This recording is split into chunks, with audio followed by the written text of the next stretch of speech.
Terry, can you hear me now? I can. Okay.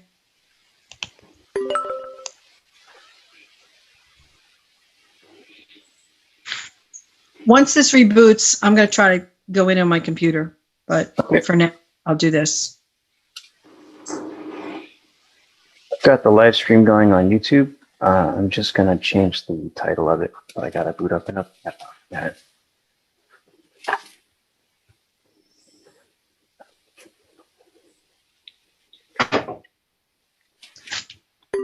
Maybe I'll just mute this picture.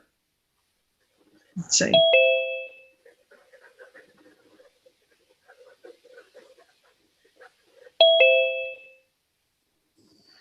Doorbell's annoying.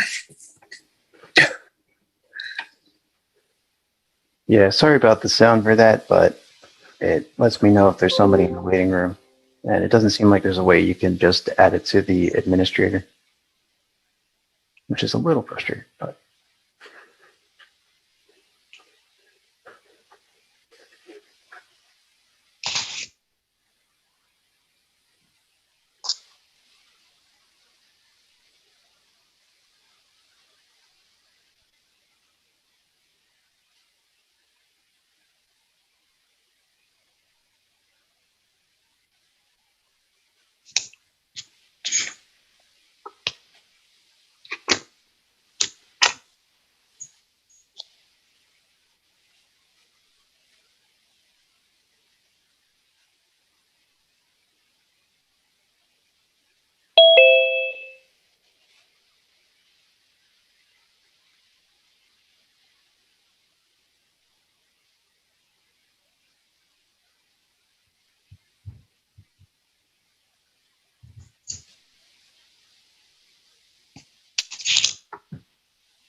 We're in pretty good shape in terms of streaming and recording. So whenever you guys are ready, should be good to go.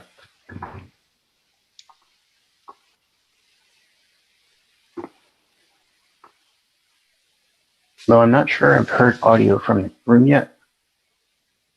So John, if you're listening, maybe make sure that the mic's on.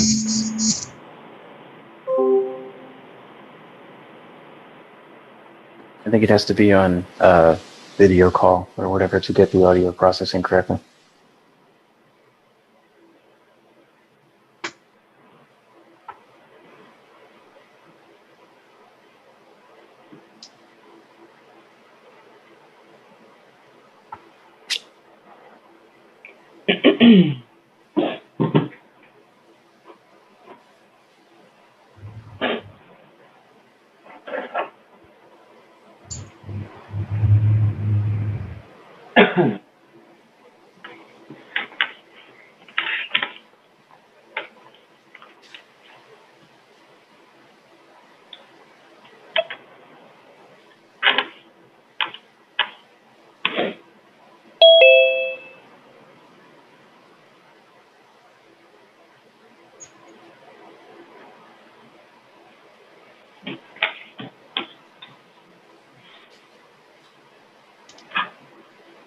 Seems we're having some glitches tonight.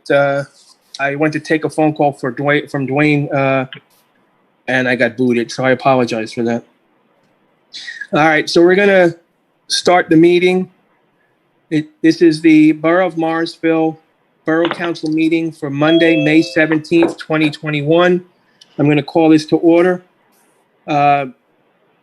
First, we're going to have a moment of silence and then the Pledge of Allegiance. I would like everyone to remember two former members of council that we lost within the last month. Firstly, we lost Jeff Johnson,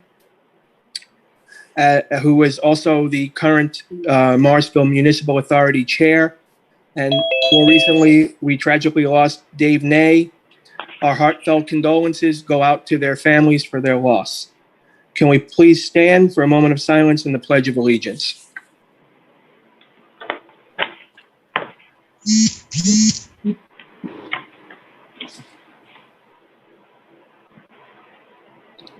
I pledge of allegiance to the flag of the United States of America and to the republic for which it stands, one nation, under God, indivisible, with liberty and justice for all.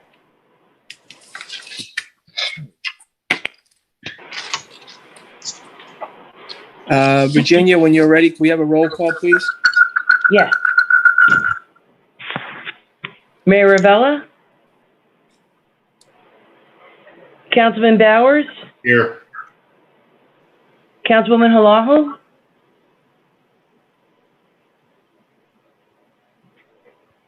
Councilman Nickel? I just heard him. And I He's- thought He's I here. saw him. He's here. Dwayne, you're here, right? You can hear us? All right. He's having a problem with his audio as well. Okay, yes, and I thought I did see Helen on the screen, but I guess they can't hear us. Okay, Councilman Parker, Here. Councilman Paul, Here. Councilman Robinson, Here. Councilwoman Sherlock, Here. Here you go. and Councilman Yeager. Here. Can you guys, oh, there, all right, we're good. No, you need to do roll call again because I didn't hear my name and I'm here because we didn't hear you. Our volume just came on, just to let everybody know. Okay, All right. Councilwoman Halaho Here. and Councilman Nickel.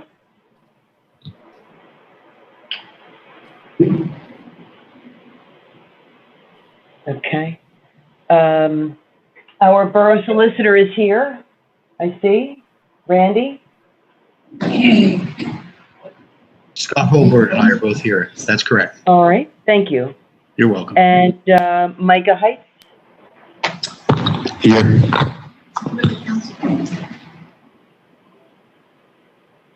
I think that's everyone except for Mr. Nickel.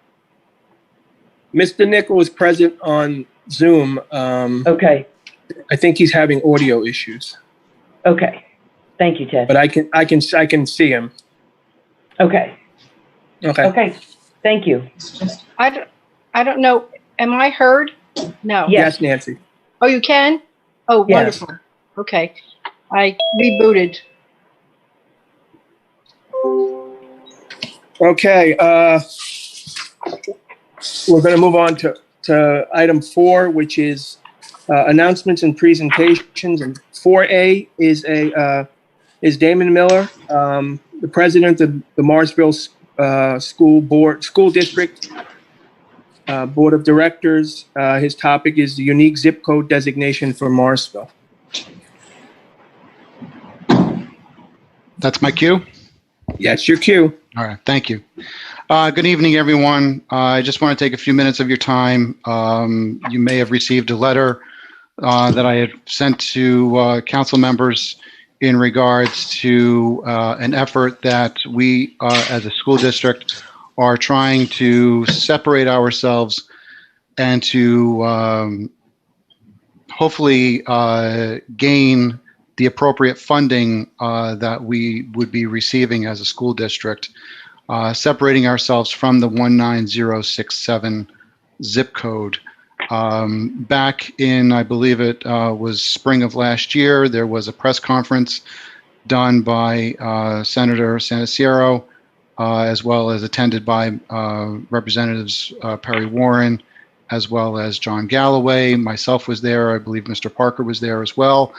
And we all spoke on behalf of the needed funding for the school district.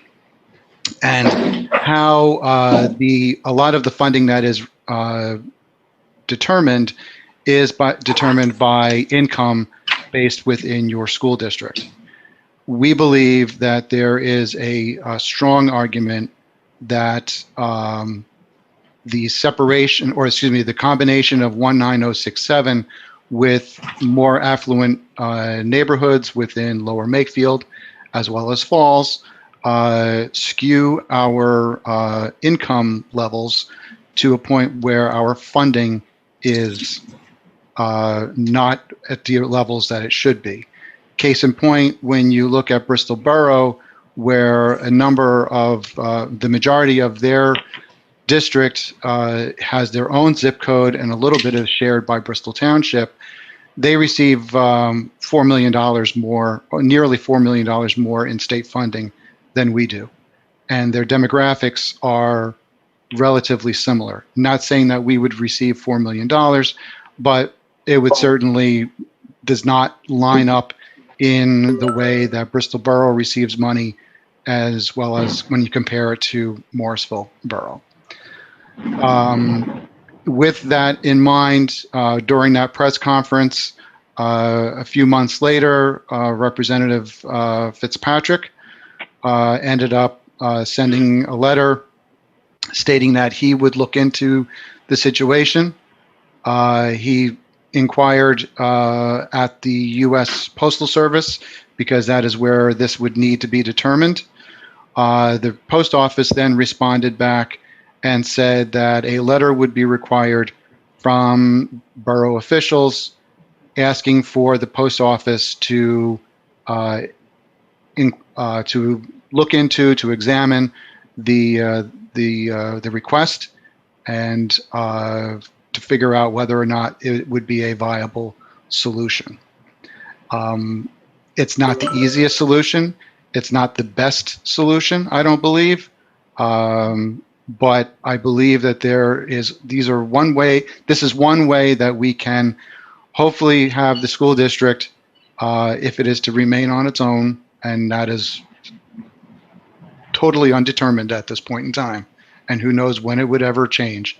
If we are to be on our own, I believe that it's only fair for us to receive the funding that is really due to us. And the only way to do that is by making this effort of separating ourselves by zip code through the Postal Service. We as a school district would be more than willing, and we would be happy to help write the letter if you need it, or give you the facts that we need to have stated within the letter to help give the Postal Service the most information they could possibly have in regards to making a determination. I don't have much else unless you have any questions. Okay. Questions? I have a quick question, Damon. Mm-hmm. Mike Yeager. So what assessments were done to ensure that this would actually impact us in the right way? I know there's a perception that we're low income, and I think in a lot of situations it's a correct perception. But now you're going to shrink the overall amount of people that are being looked at. And in Lower Makefield, I would agree that there are some neighborhoods that are more affluent than us. And that's fine, but there's also a lot of retirees that you'd be taking out of the equation that don't have that kind of income anymore, that you might not get the same offset that you're hoping. Was there any analysis done that makes you relatively sure that if we make this change, it'll impact us properly? Well, part of the problem is that the facts or the figures that have been looked up, when you compare different reports, none of them are consistent. And so we're not necessarily shrinking down anybody, because we would be getting a more accurate level of income within the district, which is within the borough boundaries. So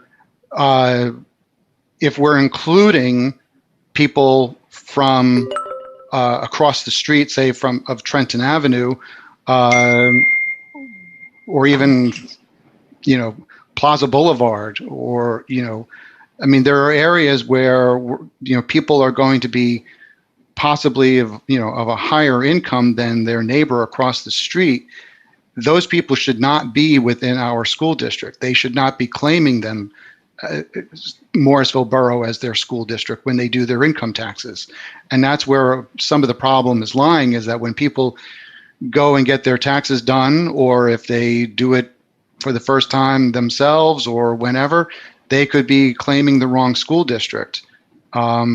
Reports are given to the school district for them to review, but that's all just a hand and eye, looking through and making sure that everybody is correct. Every school district receives these reports. They're an Act 80 report. Understood. And so, I mean, again, it would be giving a more accurate level. And it wouldn't be, I don't believe it would be hurting anybody in regards to their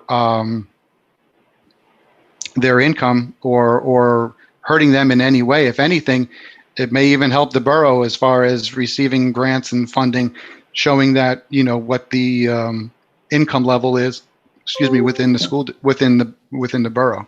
Yep, I'm on board with that. I understand. I think you misunderstood me when I was talking about shrinking. I'm talking about taking my people out of your denominator, which will throw off your averages, right? So, but to your point, there's going to be some that are high. There's going to be some that are low. You're going to be dwindling it down to just what's in Morrisville Borough. But my next question is: hasn't this been an issue for many, many years that we've been manually adjusting? It has been an issue for many, many years, and it's been an issue that I have been asking about for many, many years as well. Mm-hmm. Finally, it's getting the attention of those who believe that something should be done, because there's really nothing else that seems to be able to be done. So in those past years when we were manually adjusting it, did we get a benefit from the manual adjustment that would make it more, that would true up those numbers better? Or was it pretty much a wash anyway? Well, and I don't know if I can really. Go ahead. David, go ahead. I'll preface why I'm asking is because the comment of this could somehow, in some way, potentially avoid a merger in the future.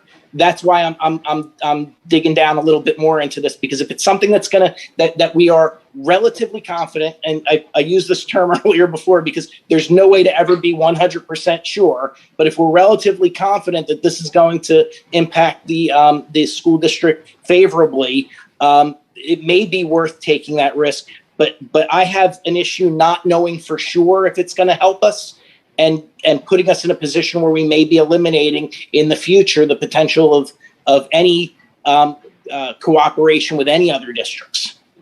Well, I would say that in regards to separating ourselves with the zip code, I believe Tullytown has their own zip code and they're part of the Pennsbury district.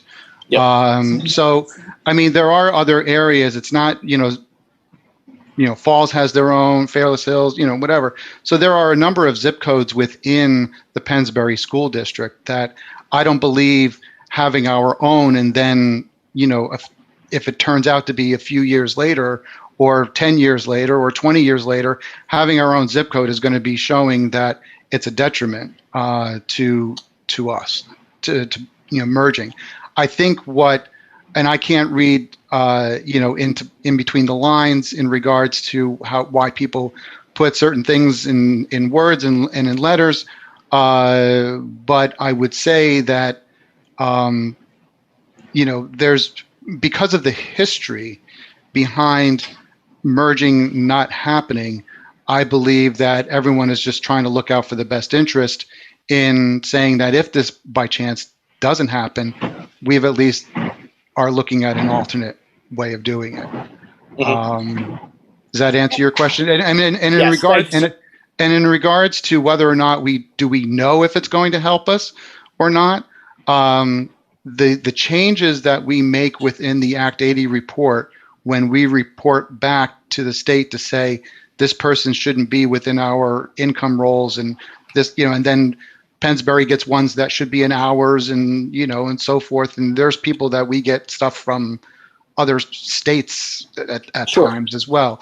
So it's really hard to say, because the changes that we're making are so minor that we're only talking dollars. This is something where it would hopefully allow us to actually see what the actual income is within the school district and align it with more of the proper funding. Okay, thank you. Is it a 100%? I'm going to tell you the truth. I don't know. I have And a that's really the question. truth. Well, Sure. Damon, what do you think the average income is? Like, what do you think it currently is, and what do you think it's going to go down to? I have no idea. I don't know the answer to either one of those. I'm sorry. I can look that up for you and get back to you. There's also, a lot of other things within the town. I mean, I understand the school and the funding with the school, but there's things in town that will get impacted. For instance, Little League, the charter is for 19067. So I don't know how that would impact Little League in Morrisville. I mean, there's a lot of initiatives with the town. And at this point, I don't know that I can have an answer what impacts would occur. Okay. If we wanted, not that this is going to happen, Chief, but if we ever wanted to merge police departments with Falsington, having a different zip code, does that hinder that? Not that that's happening. I'm just like putting an example out. Like having different zip codes, just like Fitzpatrick said, hindering the school merger by having a different zip code. So I have a lot of questions and reservations about this. Okay. Thank you. Ted, can I? Go ahead. Ted, Damon, what in your own personal analysis with the rest of the board, what downside is there to this? Did you come up with any? No, not really. Cons? I mean, the downside is that, I mean, obviously I think it's more on the borough end of residences, having to have to change their mailing address and changing, their forms and driver's licenses and, and every other little piece of paper and document that we all have. It's more of that inconvenience than I think that it is necessarily a downside within the school district itself. So would it would have to be a whole new number? It couldn't be like 1906A and B? Well, I've done a little bit of research on this, and there's one request that I have is throw it against the wall and see if it sticks. Personally, I don't think it's going to, because looking at the Postal Service, looking at all the issues that they have financially and everything else, I can't see them going through this effort, primarily because my understanding is that every zip code needs to have their own post Location? office. Yes. Okay. They need to have their own post office for distribution and such. So I can't see where this would even happen. So I'm Excuse me. I'm leery on, excuse me? Damon, that's not true, because the Levittown Post Office in Levittown at 5 Points handles Levittown. Multiples Right. handles Multiple multiple. 1904, 1955, 1904, 1955, 56, 57, 58. Okay. And all right. Well, that's good to know, because and as to the other question, the legal question, merging police departments, merging anything, makes no difference legally. My office used to be 19047 until I moved in and printed all my stationery. Then they told me they were switching post office. That became 19053. So that's all you did is change the stationery, and we were back in business. But there's no legal. Whatever council wants to do is completely fine. But the changing of the zip code does not in any way invalidate any agreements that you have. All that is the post office has changed your zip code. It has nothing to do with the legality of any agreements. Thank you. Okay. Thank you. I have a question. Mr. Mayor, this is Micah Heights, the interim borough manager. I got a quick question for you. You seem to have said a lot of positive things for the school, but not too many positive things for the borough. Is there anything positive for the borough if this changes? I don't know borough finances, so I would have to ask that on your end, as far as how that would affect the possibility of receiving grants and other funding. I do not know the answer to that. This is the request. The request that I'm making is for you to simply write a letter to the post office. No final decisions are being made. If we cross that bridge and and the post office says, sure, you can do it if you want, then, there would probably be more, I would hope there would be more conversations about this. But again, at this point in time, all that I'm asking for is a letter.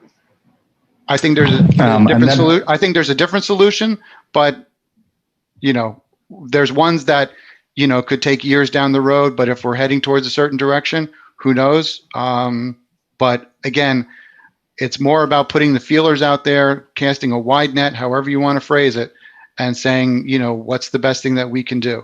How it affects the borough, I would not know.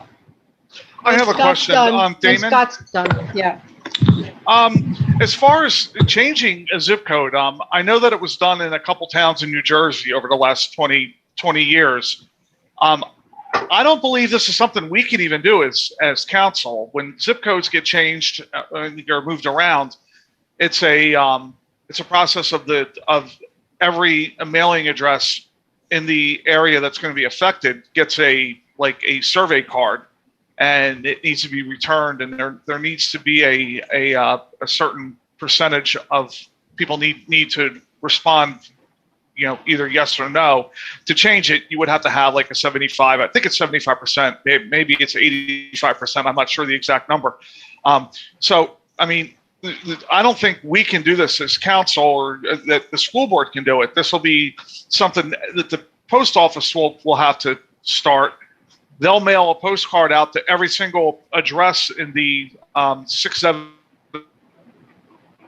and then go depending on the response. So, I mean, even if this were to happen, we're looking at a couple of years down the line. And also, the question also came up about how this could affect the borough.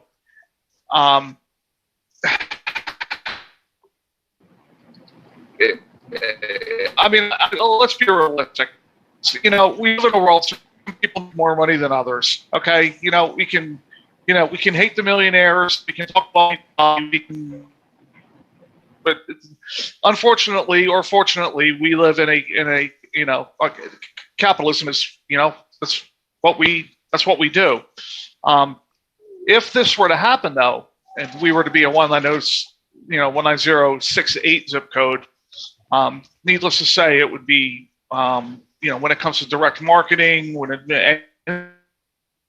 just out there in the world, we would probably get knocked down a couple notches on the what the income scale is. So, I mean, I'm not saying I'm going to be getting mailers for stuff that I don't need or whatever, but I think that the town, would be looked at differently. I don't know if I'm being clear enough, but you know what I'm saying? Like, there's probably stuff that the residents in town don't receive in their mailboxes right now because, direct marketers or ad agencies or whatever are out there looking, saying, "Now this isn't going to work here. This is for a lower income area," where that angle could potentially affect us. And I mean, I'm not saying that's a bad thing, because I'm sure there's people in town that may be interested in stuff, and I might be myself, could be, but there could be a there's a lot more to this than just changing the zip code. I understand what you're saying in regards to the process, and I believe the Postal Service did say that there would be a survey that would be sent out. Again, I'm just asking for a letter to be sent to state, could you look into this to see if it's a viable possibility? Right. That's all that we're doing at this point in time. No decisions is being made on a change. Borough Council is not voting to make this change tonight, or if they have to make this, whatever their part of the process is. Part of the process that the Postal Service would probably do would be a survey before they determine whether or not it's something that would happen. Right, and it'll be a long way down over in Jersey, Princeton Junction, which is what used to be like West Windsor. but now they renamed it Princeton Junction, and that was made up of 3 different zip codes for the longest time. Right. And they finally got their own zip code for Princeton Junction mailing address about 10 years ago. And for the 50 years before that, it was Cranberry, Lawrenceville, and Robbinsville.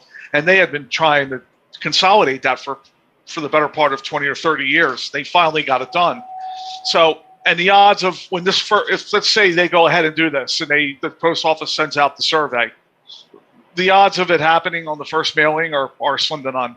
I mean, unless there's a humongous awareness effort out there saying, look for this in your mailbox, people are going to get that survey. They're going to throw it in the garbage. They're going to think it's junk mail. And it's so. It's possible. I don't know what their request for responses are or anything of that nature. Right. But the letter wasn't very specific in regards to that. I mean, the only thing that I would say is that you mentioning about separating ourselves from the millionaires or so forth.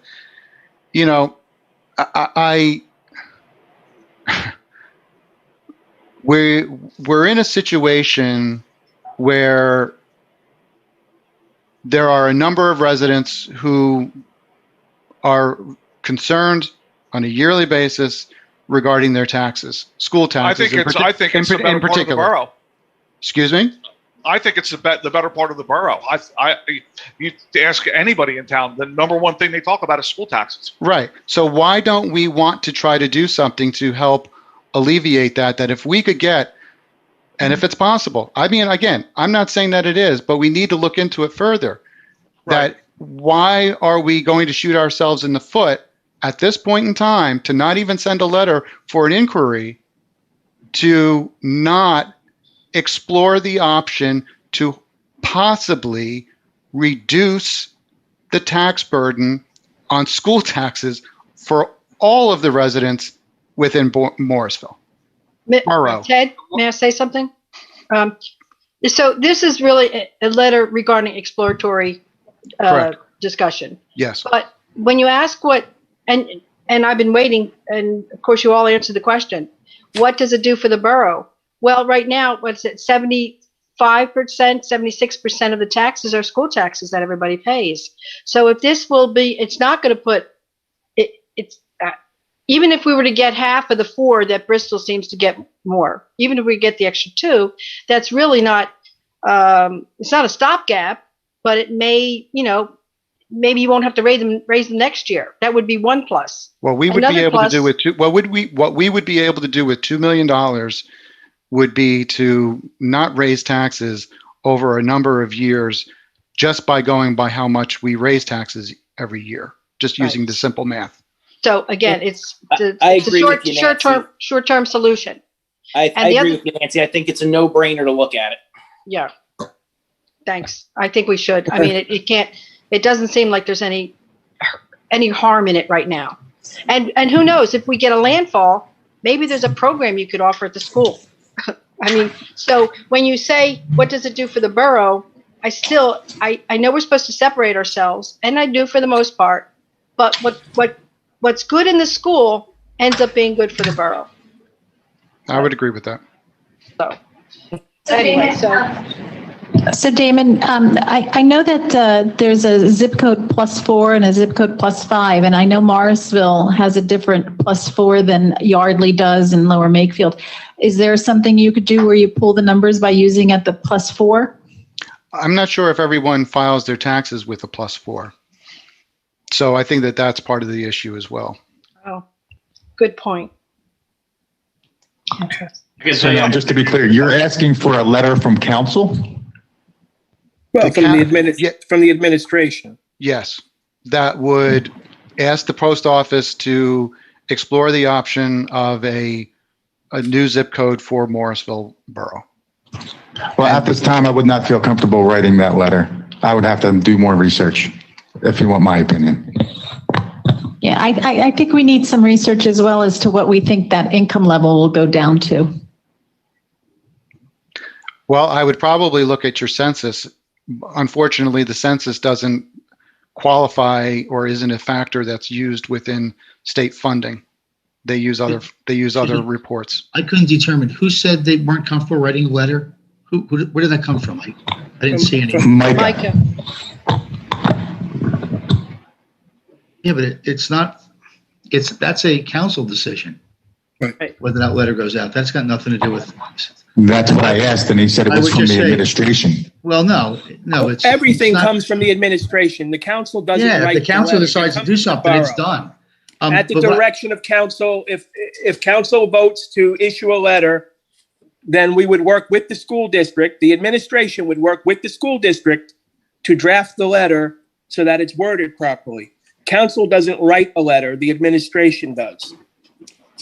One other point, Mr. President, I hate to keep butting in here, but someone asked what would it do for the borough? Besides, I heard Nancy's comment. She's councilwoman is correct that what's good for the school district is good for the borough. But when this last thing, which was unusual, when we all received money from this stimulus act, whatever it's called, whatever the technical name of it is,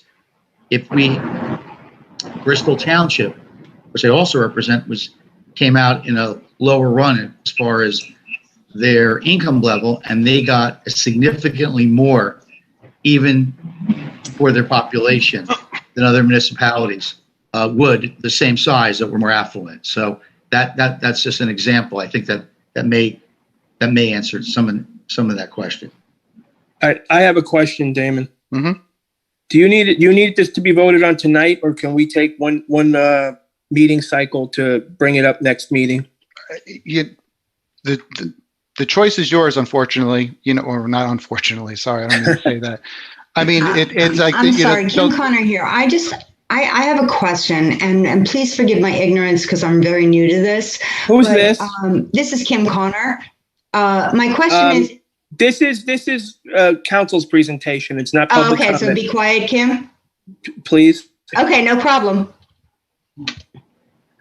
So Damon, would it be a big burden to wait one more cycle so that everybody can digest what you said tonight? Sure. I mean, my point is that the longer we wait, the longer it takes to write it, the longer it takes for a response. So, we're just trying to keep the ball rolling and moving on every direction that we possibly can, including other directions, and, seeing where we can go with this. So, I mean, it's one of those things that, again, do I think that it will work? Looking at what the Postal Service and their situation is, I can't see it working, but I may be very wrong. And like Mr. Flager said, that if it's, where a distribution center like the post office on Trenton Road there is able to handle more than one zip code, then that handles that major hurdle that I had seen through my layman's inquiry. So, again, the letter would be just to start to see whether or not it would happen or could happen. Okay. Mr. Partner? But correct me if I'm wrong, if they start this and they go through the expense of figuring that out, I mean, it'll be really bad if we sat there and all of a sudden said, no, thanks. I mean, it'll probably be a done deal. The scope of the. What was that again? I don't know. Kim Connor, could you turn yourself to mute? Excuse me, this is for council people only. I'm like, oh. Ted, I have a question. Go ahead, Nancy. Can we, I don't know how the rest of council feels. I know that Mike said that he didn't see any real downside to an exploratory letter. What is the purpose of what are we going to find out in the next month? I mean, there seems to be some members of council who may be uncomfortable with just, having the presentation and then moving to a motion so quickly. So I thought maybe if we gave it a meeting cycle, but I mean, I can also ask council, do we want to add this to the agenda? I mean, I think we all received a letter. In fact, I received a letter last fall from Congressman Fitzpatrick. And I think it's not a new subject. So, but I mean, if people aren't comfortable enough doing it now, then so be it. But I just don't understand what more we would find out. I'll chime in if I could. I'm in favor of looking into it, but I do think it makes sense to wait until next month because I'd even be able to reach out to some folks, ask some questions, reach out to the post office myself and find out what their impacts are. Look at some things like, for instance, when it changes, how many problems is that going to cause for residents and how many complaints is that going to create, if any? So they're the kind of things that I'd like to know before I go ahead and vote on something. Although I did get the letter and I read it, I haven't had time to really research it or get any kind of understanding on the impact on the borough side at all. So I'd like that opportunity. Okay, so sounds like we wait. Anyone else would like to give their opinion as to whether to continue tonight and put it on the agenda or to wait one cycle? Yeah, I would like to. I would like I'd like to wait. Okay. I would like to wait, Ted. And again, back to the when you change the zip code, my question is, what will it do to property values? Our borough is, unfortunately, we're being lumped in with Lower Makefield and Yardley and everyone that's in the 6-7 zip code, and it's hurting us with the school.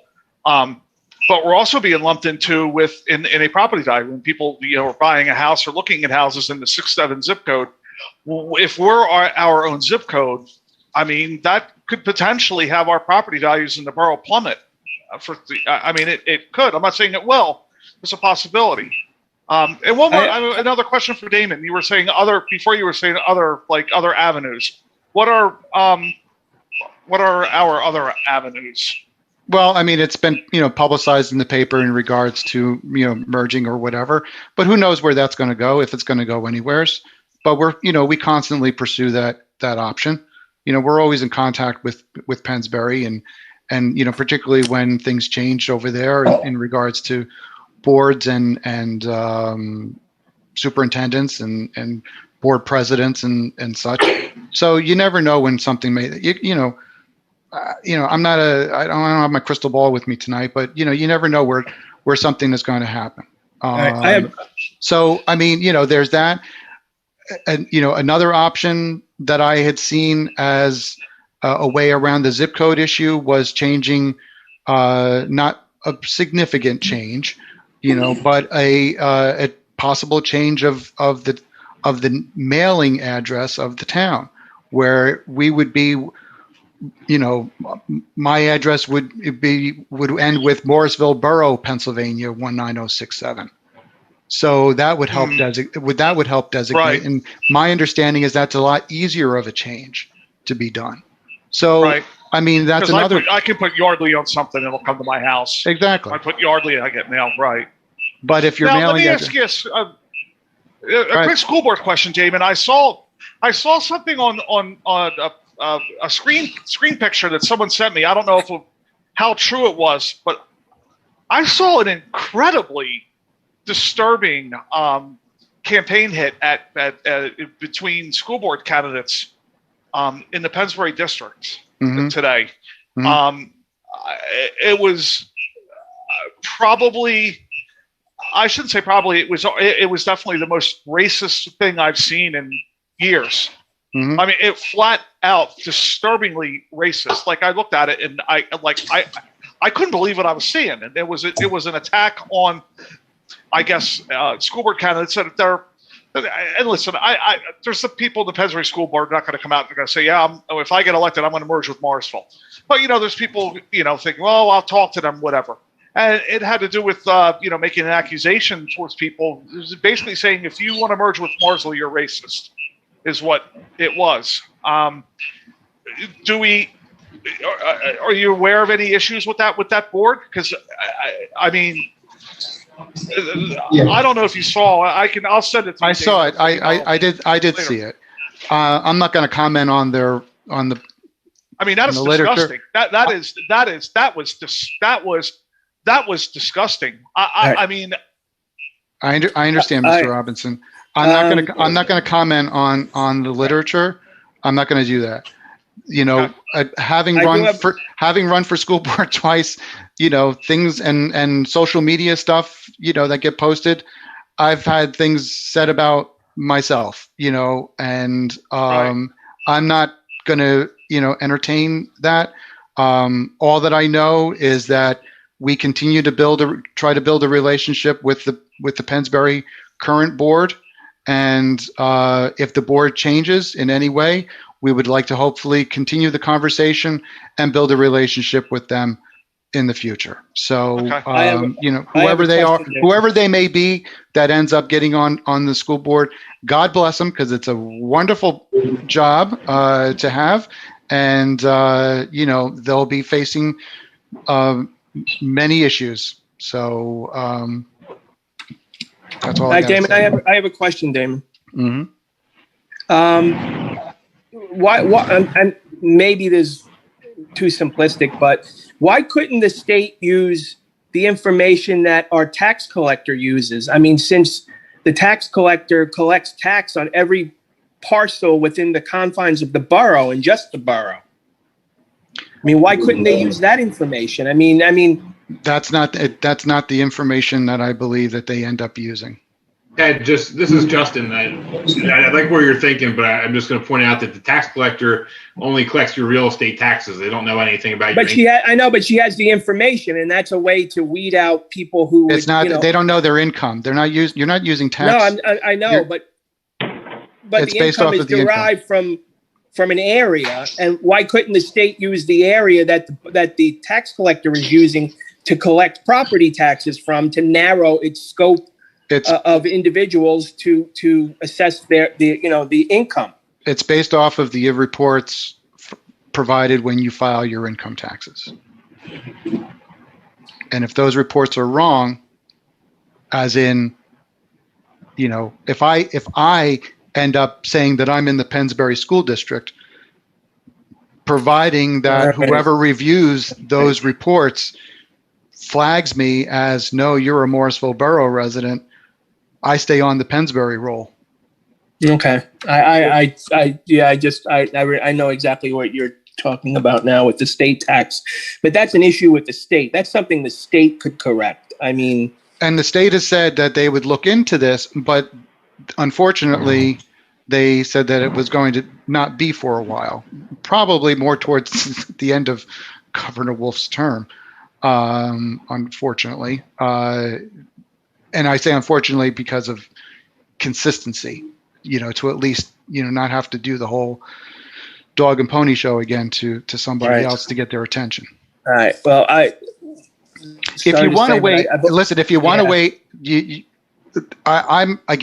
I'm simply asking for the request to write the letter. If you have other questions, need to do other research, by all means. I'm not the one who's going to criticize you for doing that, because I would want to do the same thing if I had questions and needed more information. Ed, that's why you guys are there, to do your due diligence before making a decision. Could we ask Damon to send us what he would ask us to insert into that letter, so that at least we can have that information that you're suggesting would be part of the letter? Would that be helpful? I mean, Damon, would you do you have a draft of something that, or I don't have it. We can certainly give you some bullet points, or that would be good. Some information that would, to at least provide to show you what the direction is and the reason and the justification of why we're asking for it. Okay. That would be good. Okay. Anybody else before Damon goes? This is Justin. I'm sorry. Go ahead, Justin. Comment, since I didn't be able to get it. I agree with Nancy and Mike about going forward with a letter to explore this, but I do have a concern, because when I'm reading this letter here from the Postal Service to Congressman Fitzpatrick, it basically says that the manager conducts a careful analysis of the cost and service implementations of the changes and determines whether or not it can be implemented. If the request cannot be implemented, the manager will explain why. If the request is feasible, then the customers who would be affected are surveyed to determine if there's sufficient support.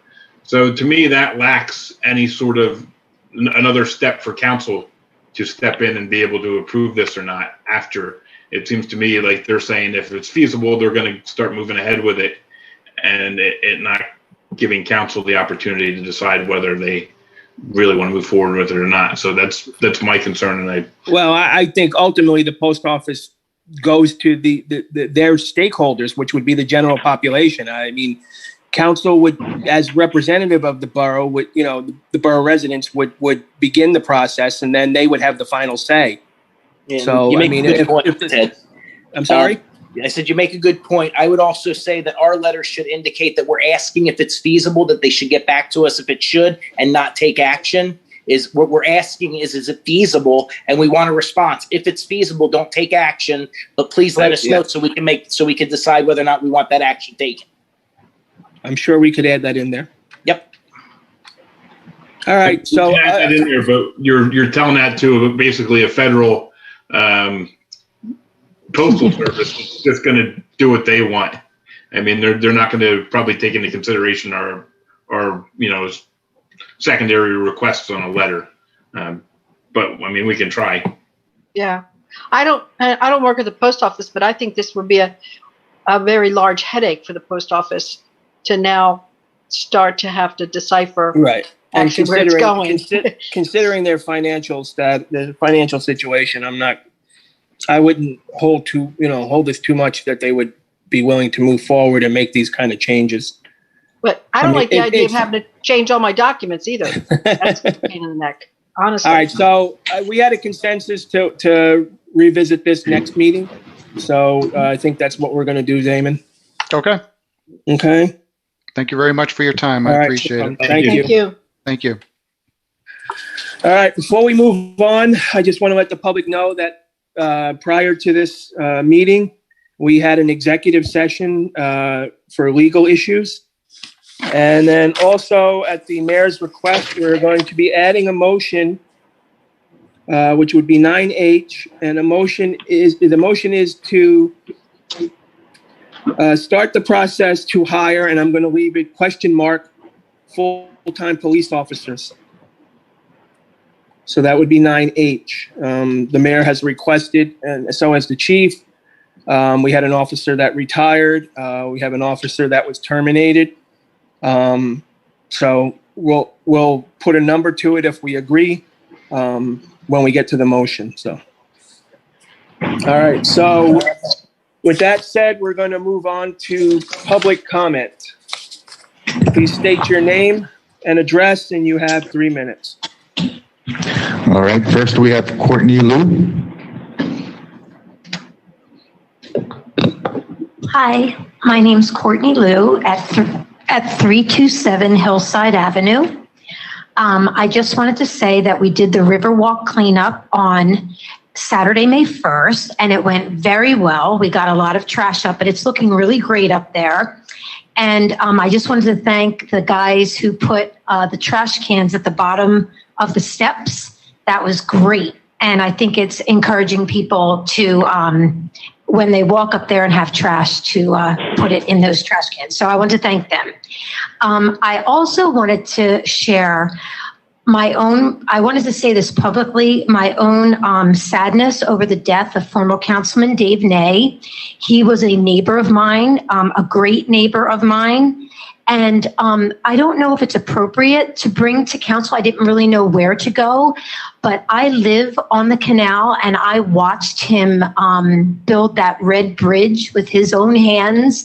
And I think that he got the funds as well for all of the materials. And I'm just throwing this out to council. I wonder, since he's one of our own boys, one of our own people, if you would consider maybe a little plaque on the bridge built by Dave Ney, just something that crossed my mind because he's been so involved in our borough and built that bridge. So that's all I just wanted to say. And I think that's everything. Thank you. Thank you. Actually, Nancy, Councilwoman Nancy Sherlock had brought that up to me about possibly naming the bridge after Dave. That's what I thought too. So actually, it wasn't my idea. There were neighbors of.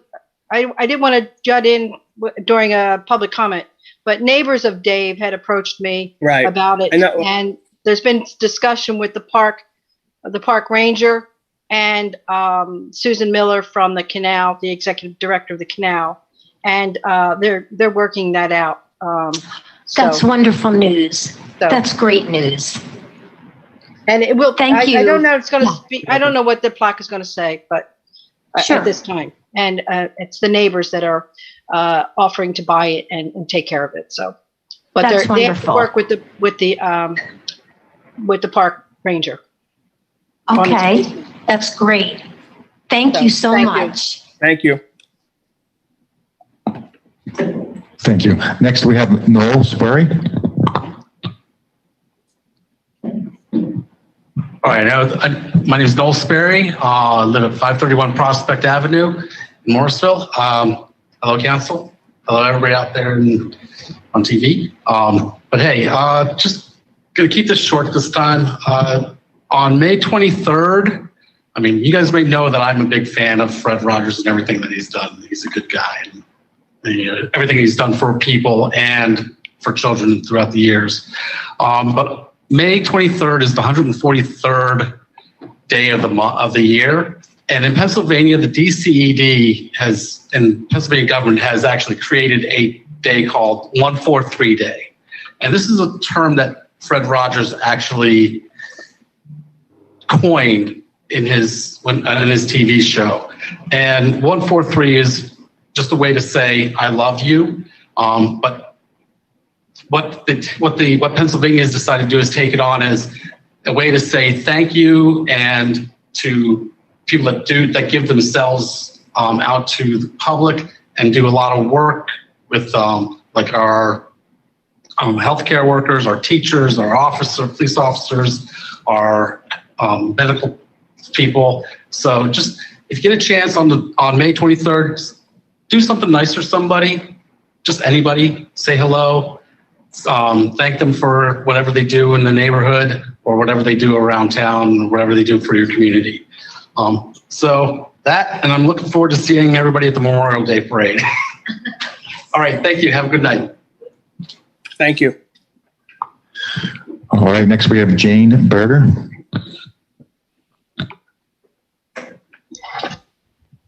Good morning, good afternoon, good evening, wherever you are. It's been a long day. Jane Berger, 90 West Maple Avenue here in Morrisville. With the lifting finally of all those COVID-19 restrictions, and yes, my mask is on, but it's down, I look forward to the council being able to return in person to council chambers, hopefully next month. We did have a telecommunications policy that as long as there's a quorum in the room, if there's 3 individuals that for whatever reason need to phone in, or perhaps you want to continue Zoom, that would be wonderful. But it'll be nice to be able to have you all back in the chambers. And second, Mr. President, Ted, I look to you at the end of the meeting to give people the general information about Election Day tomorrow and hours and so on and so forth. Finally, about the zip code, that you do your due diligence for next month and consider the letter. We know 19068 is available. And going back, I'm going 15, maybe more years than that, a former state senator got a grant, and a young woman, wonderful community person, spent 6 weeks going through all the addresses and culled out every address that had been attributed to Morrisville Borough, but lived Falls, Lower Makefield, Yardley. People do not have children in the school district. They really don't always know where they live because their address says Morrisville. At the end of that study, they found out that the aggregate income, not looking at individual incomes of persons, but the aggregate income attributed to Morrisville Borough for its school district was $40 million. That is not chump change. And if you take that in today's dollars of going up 15, 20 years, you can understand that it's a much larger amount of money of wonderful people that don't live in the borough, but because they check off the wrong box on their state income tax, their income is attributed to us, and that aggregate income is a very important part of the state aid formula that comes to the borough, as Mr. Damon Miller had mentioned. So that is a great disservice to our families and the children in our school district, that they think we have a much larger income than we do. And as you see, that can result in several $1 million in lost state aid. So, and as Mr. Sherlock rightly mentioned, a benefit to the borough is our residents hopefully not having to have further drastic increases in the school tax that they pay. So I would consider to get the wording on a letter, whatever safeguards you need, but to at least look into it and see if it is feasible. There was 2 years back in the 60s where Yardley actually had 19068, and I don't know why, I don't remember why they gave it up. So it is out there. It's something to look at, and it may or may not work.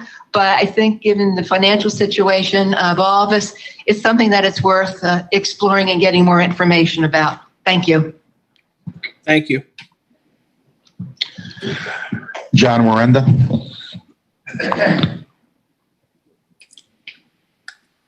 Thank you. Excuse me. My name's,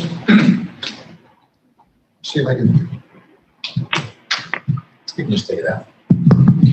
My name is John Warenda. I live on South Delmore Avenue in Morrisville. John, Pardon me? you need to speak down. Can you hear me better?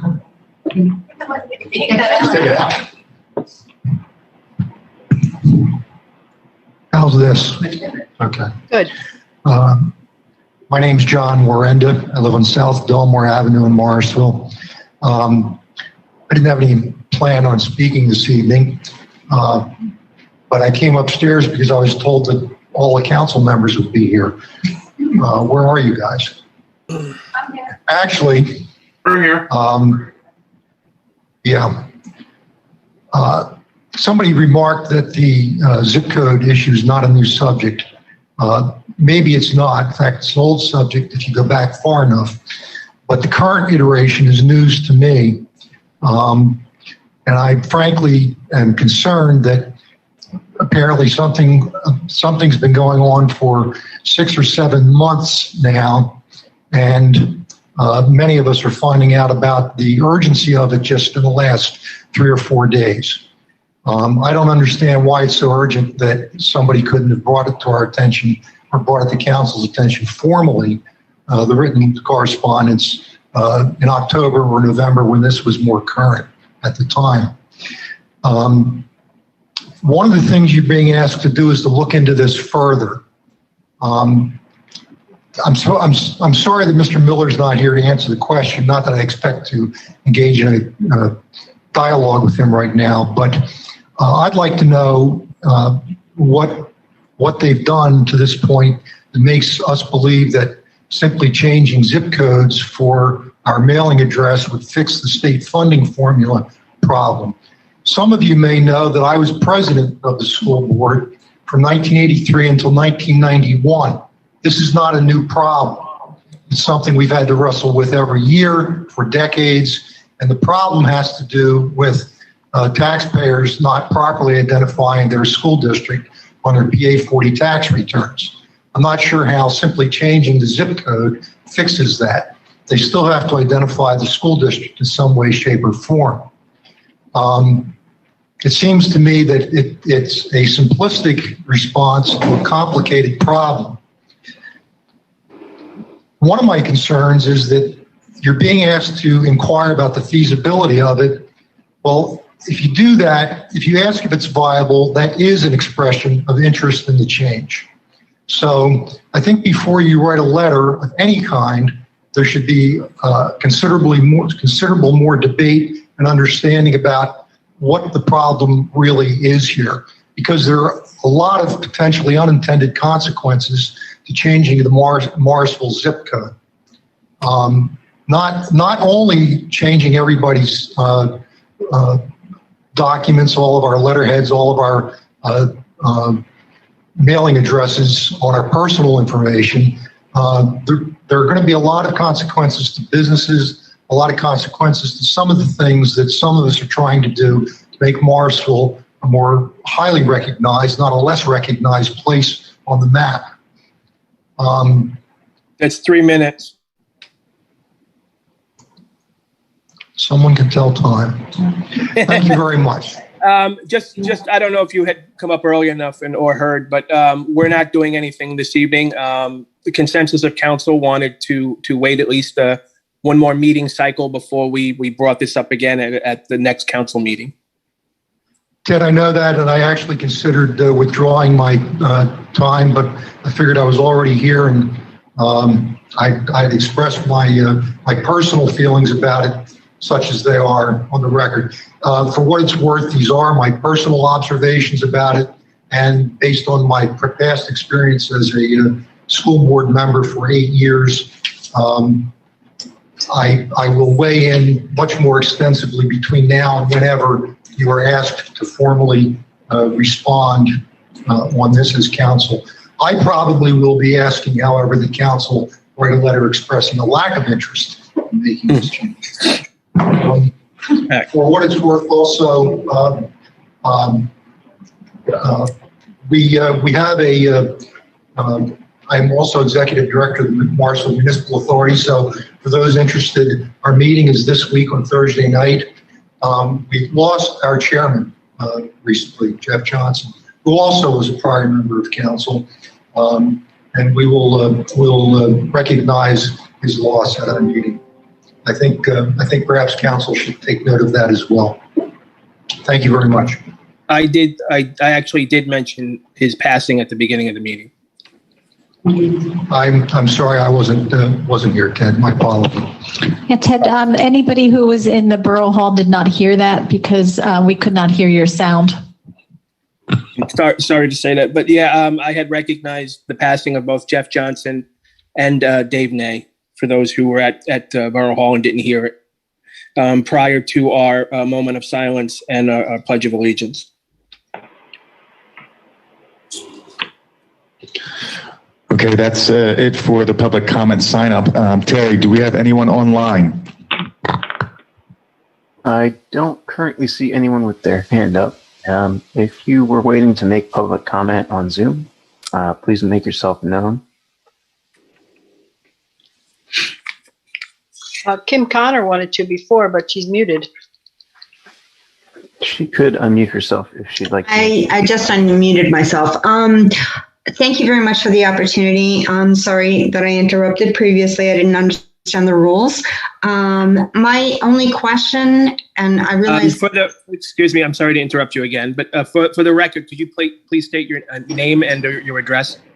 Yes, absolutely. My name is Kim Connor, and my address is 530 Clymer Avenue in Morrisville. Okay. Go ahead. To be determined. Anyway, one of the questions that I had with respect to the rezoning was whether or not, or exactly how it would impact the number of students attending the schools. Does anybody have an answer to that question? It doesn't. The zip code wouldn't. No, it doesn't. It doesn't change. Only residents of the borough are legally allowed to go to the school district. So changing the zip code to just Morrisville wouldn't change who is allowed to go. But if we change the zip code, are we limiting the parameter of the borough? Or are we just adding another zip code? And I'm sorry if I'm not clear with my question. I mean, I'm not.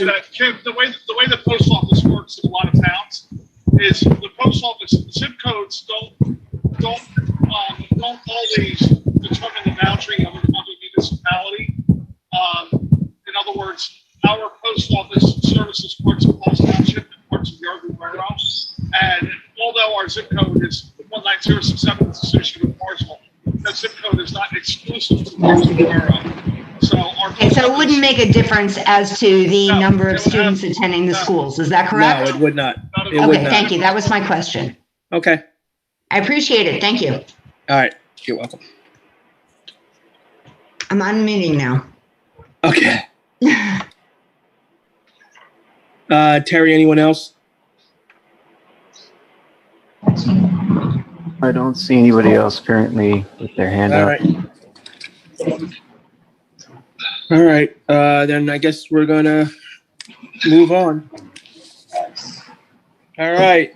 We're gonna close public comment at this point. We're gonna move on to 6, which is approval of the minutes. I need a motion for 6A, a motion to approve the Borough Council regular meeting of March 15th, 2021. Can I have a motion? So moved. Second. All right, we have a motion and a second. Any comment? All in favor? Aye. Aye. Opposed? Abstentions? All right, motion passes. We'll move on to 7, finance. 7A, the treasurer's report. We all should have gotten that, as well as the bill list. So we move to 7B, which is a call for a motion to approve and pay the bills on the bill list. Can I So have a moved. motion? So moved. Okay. This is Nancy. All right, you have a motion and a second. Who seconded it? Bob. Okay. Any discussion? All right, hearing none. Virginia, can I have a roll call, please? Yes. Mr. Bowers? Yes. Ms. Halaho? Yes. Mr. Nickel? He raised his hand because he doesn't have. Okay, thank you, Nancy. Mr. Paul? Yes. Mr. Robinson? I think we lost him. Can you hear me? I said yes. Oh, there you go. Okay, We have thank a you. yes. Mrs. Sherlock? Yes. Mr. Yeager? Yes. And Mr. Parker? Yes. Okay, thank you. Okay, motion passes. We're going to move on to 8, which is reports. 8A, a mayor's report. Is the mayor on with us? Okay. I don't think so. All right, moving on to 8B, the police chief's report. Good evening, council. Crime for the last month is still 40% down year to date. The department was very crushed by Dave Nay's death. We did a lot of work with Dave with his cameras, and the guys were extremely upset over this situation. But even in his death, Dave donated all his cameras to the borough for our use. So we're very thankful with Dave. We spent a lot of time this week with his mother while we were doing the investigation, and afterwards, my sympathies go out to the family. Moving on, I ask you to look at the towing directive again. I need to get that towing directive passed so I can move on to other directives. And lastly, I'm very happy that we're going to consider manpower for the department. We are down manpower, probably 3 or 4 guys, officers in the past couple of years. We were up to 10 or 11, now we're down to 7. So that consideration would be very happily received by the officers that have more manpower. Thank you. Thank you, Chief. I have a question for the chief while he's there. May I ask? Yes, ma'am. In the financial, the special events revenue, what special events year to date were there? Do you know? Do you want to answer this, Mike, or do you want me to? You can go if you want to, Ryan. The special events money that comes into that is all the overtime money that we get from, basically it's been from the MERT officers working for the county at the vaccination clinics. And that money is an in and out account. So it doesn't cost the borough any money, and the officers are actually making money. They make their overtime. But with me, I go there and I work 4 hours, and that money is brought back to the borough and stays with the borough. So that's what that special events is. All right. It's a nice figure, 248%. Okay, thank you. We didn't really budget for it. We didn't know how to budget it. So. Okay. Okay, thank you, Chief. You're welcome. All right, we're going to move on to 8C, which is the manager's report. We have a few things going on, but I think, John, did you want to speak on what's going on with rec?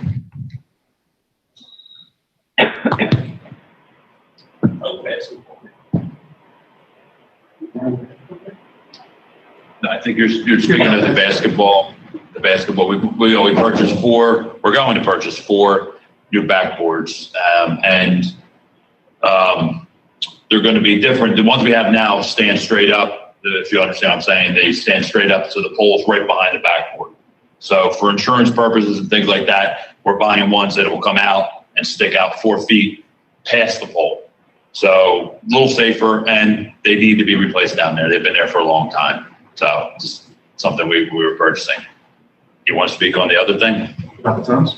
No, about the, yeah. So I know you've probably noticed recently we had some work done here in the sewer line outside. We dug up the sewer line, we replaced a 8-foot section, almost 12-foot section, I apologize. We found out that we have more breaks coming back towards the building. So we're thinking we have to replace that whole section. It's a little bit pricey, so we're going to get some prices and look into seeing if we can do it this year. If not, maybe put it on next year's, wish list. Not wish list, it has to be done. So What is pricing? I don't want to, we'll wait until I get prices, until I can give you a number. But it's significantly over, the minimum, or we have to go out to bid for. It's over the threshold of 11.5, which we were required to get 3 bids. So it will be over that, but we need to see what the bids come in at. Right. Anything else, Mike? The other thing that John's been working on is working with Verizon to get a better phone plan and get better phone systems in here, which will approximately save us between $300 and $400 a month. And John's been spearheading that. I have 2 things for you, John. So I was talking to Pico. They replaced the pole at the corner of Bridge Street and Pennsylvania Avenue. And maybe this is you, Micah, I'm not really sure. So they put it right in the middle of the sidewalk, and they told me they did that because of the pipes and drains and et cetera underneath. Then that was the only spare part. Yes, I asked them that question. Yeah. Why did they put it there? And that's exactly what they told me. I did that too. So there's the same one. The same situation is at the corner of Washington and I think it's Grove Street, where there's right near where the old police station was. They have the same thing where there's a pole in the middle of the sidewalk. So they told me that once the borough contacts the other utilities and the other utilities take it off the old pole and put it onto the new pole, Pico will come back and take down the original pole. So can we make that happen? Yeah, we've already reached out to them. I can tell you, we can reach out to them, but they don't move very fast. It's 6 months. It can be 6 months or longer. We've had it multiple times here in the borough.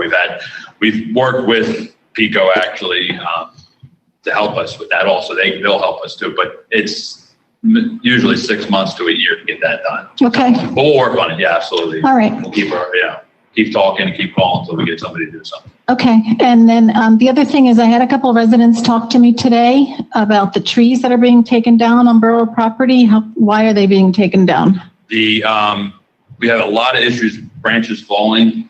Pine trees they're not very strong trees. We get storms, things like that. We had branches falling on the sidewalk close to cars. I understand. It also cleans up the property. It opens the property up, and we intend to plant more trees out there. I know, but there's residents that came to me today that have been asking the borough for the trees to come down, and they also have limbs coming down and hitting cars. I mean, Stockham is a prime example. The one down on South Pennsylvania Avenue is another one, and they're very upset that the borough is taking trees down and hiring an outside agency to do it while their trees are still falling on their cars. Yeah, it's just part of the process. I mean, there's policy that we had in place, and we go out and we look at the trees and we assess the thing. This is something that I spoke to the former manager about. He was in agreement that it was something that would clean the property up, and it was a danger. We had cars parked out here, so I think one that was hit, 1 or 2 have been hit before, insurance-wise. So we have to worry about that too. And I understand that. I understand the residents, but I mean, there's thousands of trees we have to kind of. I understand. I'm just letting you know their residents are very upset. Yeah, sure, absolutely. I'm sure they are. Yeah. So. All right, John, thanks for your time. And that's it from the manager's report. Mike, I have a quick question. I received an email asking, back in September, Scott had mentioned movies in the park and possibly some musicians playing there. I figure with everything that went on, it may have fallen through the cracks. I'm just curious if you know anything about it or there's been any talk this year. There hasn't been any talk, and there has since the borough manager's passing, there has been no further research at this time. Okay, thank you. Thank you. I have Micah, was there anything with grants that you wanted to bring up? I'm sorry, say that again? Was there anything about reapplying for grants that you wanted to bring up or no? Yeah, there was a few that, Wade, are you with us? Yeah, I'm on here. Wade, do you want to bring up, there's two grants that are going to, are due by the end of this month. And Wade, if you want to speak to those and see if we want to reapply. Go ahead, Wade. Sure. So well, first, good evening, everyone. So there are two DCED Green Waste Trails and Recreation grants that we submitted last year, but weren't awarded. So they're currently open to be resubmitted until the 31st. So we just want to see if council wants to authorize them to be submitted again or not. And they were 2,000 plus each for resubmittal? For resubmittal, my guess is anywhere between 2,500 and 5,000. It depends how much they change the submission forms from last year. But yeah, I wouldn't think they would cost much more to submit than the last grants we submitted for CDBG a few months ago, and I think those came in around 2,500 or 3,000. Could you remind us what they're for and what their value could potentially be? Yeah, so we have Manor Park and Playground, which I know is one we're trying to really try hard to get funded. And we have Patriots Park. So both grants would be asking for $250,000. That's the max asking amount for these grants. But obviously they'll cost more than that. Manor Park, I believe, is estimated to be like 600 to 700,000, and Patriots Park is like $1.5 million at least. So this would just help to fund those projects to at least get them started or supplement other grants that may be awarded or are already awarded. Yeah. This is Ted Parker. What would be the matching? Matching point? Yes, let me bring that up. I believe it's a DCED, so I believe it's 15%, but I can actually find that out for you right now. While he's looking that up, Micah, when we pay for these grant applications, if it's for the parks, does it come out of the general fund or does it come out of the recreation fund? The general fund is in the, it's all under the general fund. That would come out of the recreation portion of the general fund. Hi, yeah, I have, so the match is 15%. 15? Yeah. And we would be able to offset that with something else, or is it? It says here you can use real estate value. You need to get an appraisal for the land, so an appraisal would probably cost around $2,000 possibly. 1,000. Yeah. So yeah, we could look into maybe getting appraisal, or if we had for Manor Park, the $250,000 isn't going to fund the park and whole. So the grant period's of 3 years, so we'll have to secure other funding in the meantime. And I would hope that the other funding we secure can actually match against the DCD grant, because that's what we do quite often as well with these grants. Is we'll have other grants put up against the matching costs.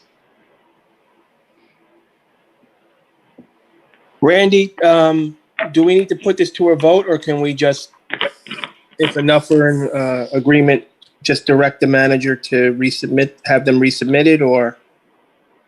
I'd have council vote on it. Okay. So would we like to add it to the agenda? I would. So do you have to open public comment again? We can do that before the motion. Okay. So that would be a motion to resubmit the DCED grant applications for Manor Park and Patriots Park? Yes, correct. Okay. All right, it's on the agenda. Thank you. Thanks, Wade. And again, that concludes the manager's report. Okay. Thank you, Micah. All right, 8D, committee reports. Do we have any committee reports? Okay, we're going to move on to action items. 9A, a call for a motion to adopt the amendment to the borough fee schedule to include the fire and inspection fees. Can I have a motion? So moved. That's Nancy. Al. Did I hear a second? Yes. Okay. We have a motion and a second. Discussion. This is Justin. I have some comments. Go ahead, sir. I know I had made the motion to table this last month and asked that we get some kind of anticipated price of what this is going to cost us that's not covered in revenues. And I haven't seen anything of that in our packets. Do we have a price like that yet? Micah? The prices that were given by the fire marshal are the prices that we would be charging out. Right, but I think the question was, and I'm remembering this as well, was what are we, so we start this program and we have these new fees, but what are we spending to collect those fees? And what's I understand that the fees will offset, and this isn't a project that's supposed to make money, but what are our anticipated expenditures going to be, and how will this offset? In fewer words, Mike, Micah, we get the invoices versus expenses for the Keystone municipal services every month.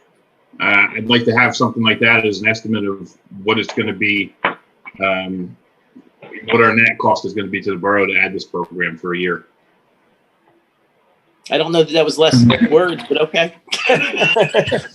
I don't know how you can forecast. It's based on what he goes out and does. If he does 100, then it would be his fee times 100. If he does 1,000, it would be that. So it's on what he does. And until we approve this price, the price list or the inspection fees, he can't move forward. So this means that. So he can estimate that there's 200 businesses and it's going to be an hour each, and this is going to be his cost, and these are going to be his revenues for the fees. I don't think. So you said you have the numbers, you have the information. Have I done an analysis? No. But do we need to move forward on this? Yes. I don't have the numbers. I threw 200 out there as a guess. I mean, how do we? I thought you just said you get all the Keystone reports. We get the No, Keystone. he's talking about the fees. For the fees versus revenue. Well, the fees would be his hourly rate, yes. Right, but what I'm saying is we're about to vote to put a program in place, and we have no idea how much it's going to cost. It's going to be additional cost in the general fund at the end of the year. Right, because last meeting, he said he was going to send us something, and I don't recall seeing it in the packet. Right. Don said he was going to send something? Yeah. He sent the price list. That's what he was referring to. I thought he was going to give us a little more than that. Not that I recall. So I think the confusion here, and I'm good right now. It sounds like they've already done this work, and what they're doing is they're giving us a fee schedule that should break us even. If that's the case, and that's why he sent out the price list, then I understand. And that's what it sounded like to me is the work's already been done to assess the fee, and the fee is going to cover the hourly rate. So it should be same in, same out is really what it sounds like.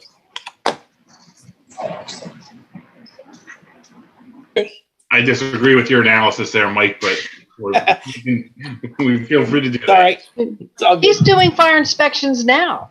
Like, are these specific to industries? Is that what it is? Or businesses, right? This is a comprehensive plan that we would start up where he would go into every single business and do an inspection. Right. So it's more for the business. Yes and no. Right now, he does inspection reports based on fires that happen. They'll go out and report. Right. That's different. I'm going to say my understanding is some of this stuff is already being done when he's there. We just don't have a way to charge for it because there's no fee schedule. Right. Mike, is that accurate? That's my understanding. That was my understanding as well.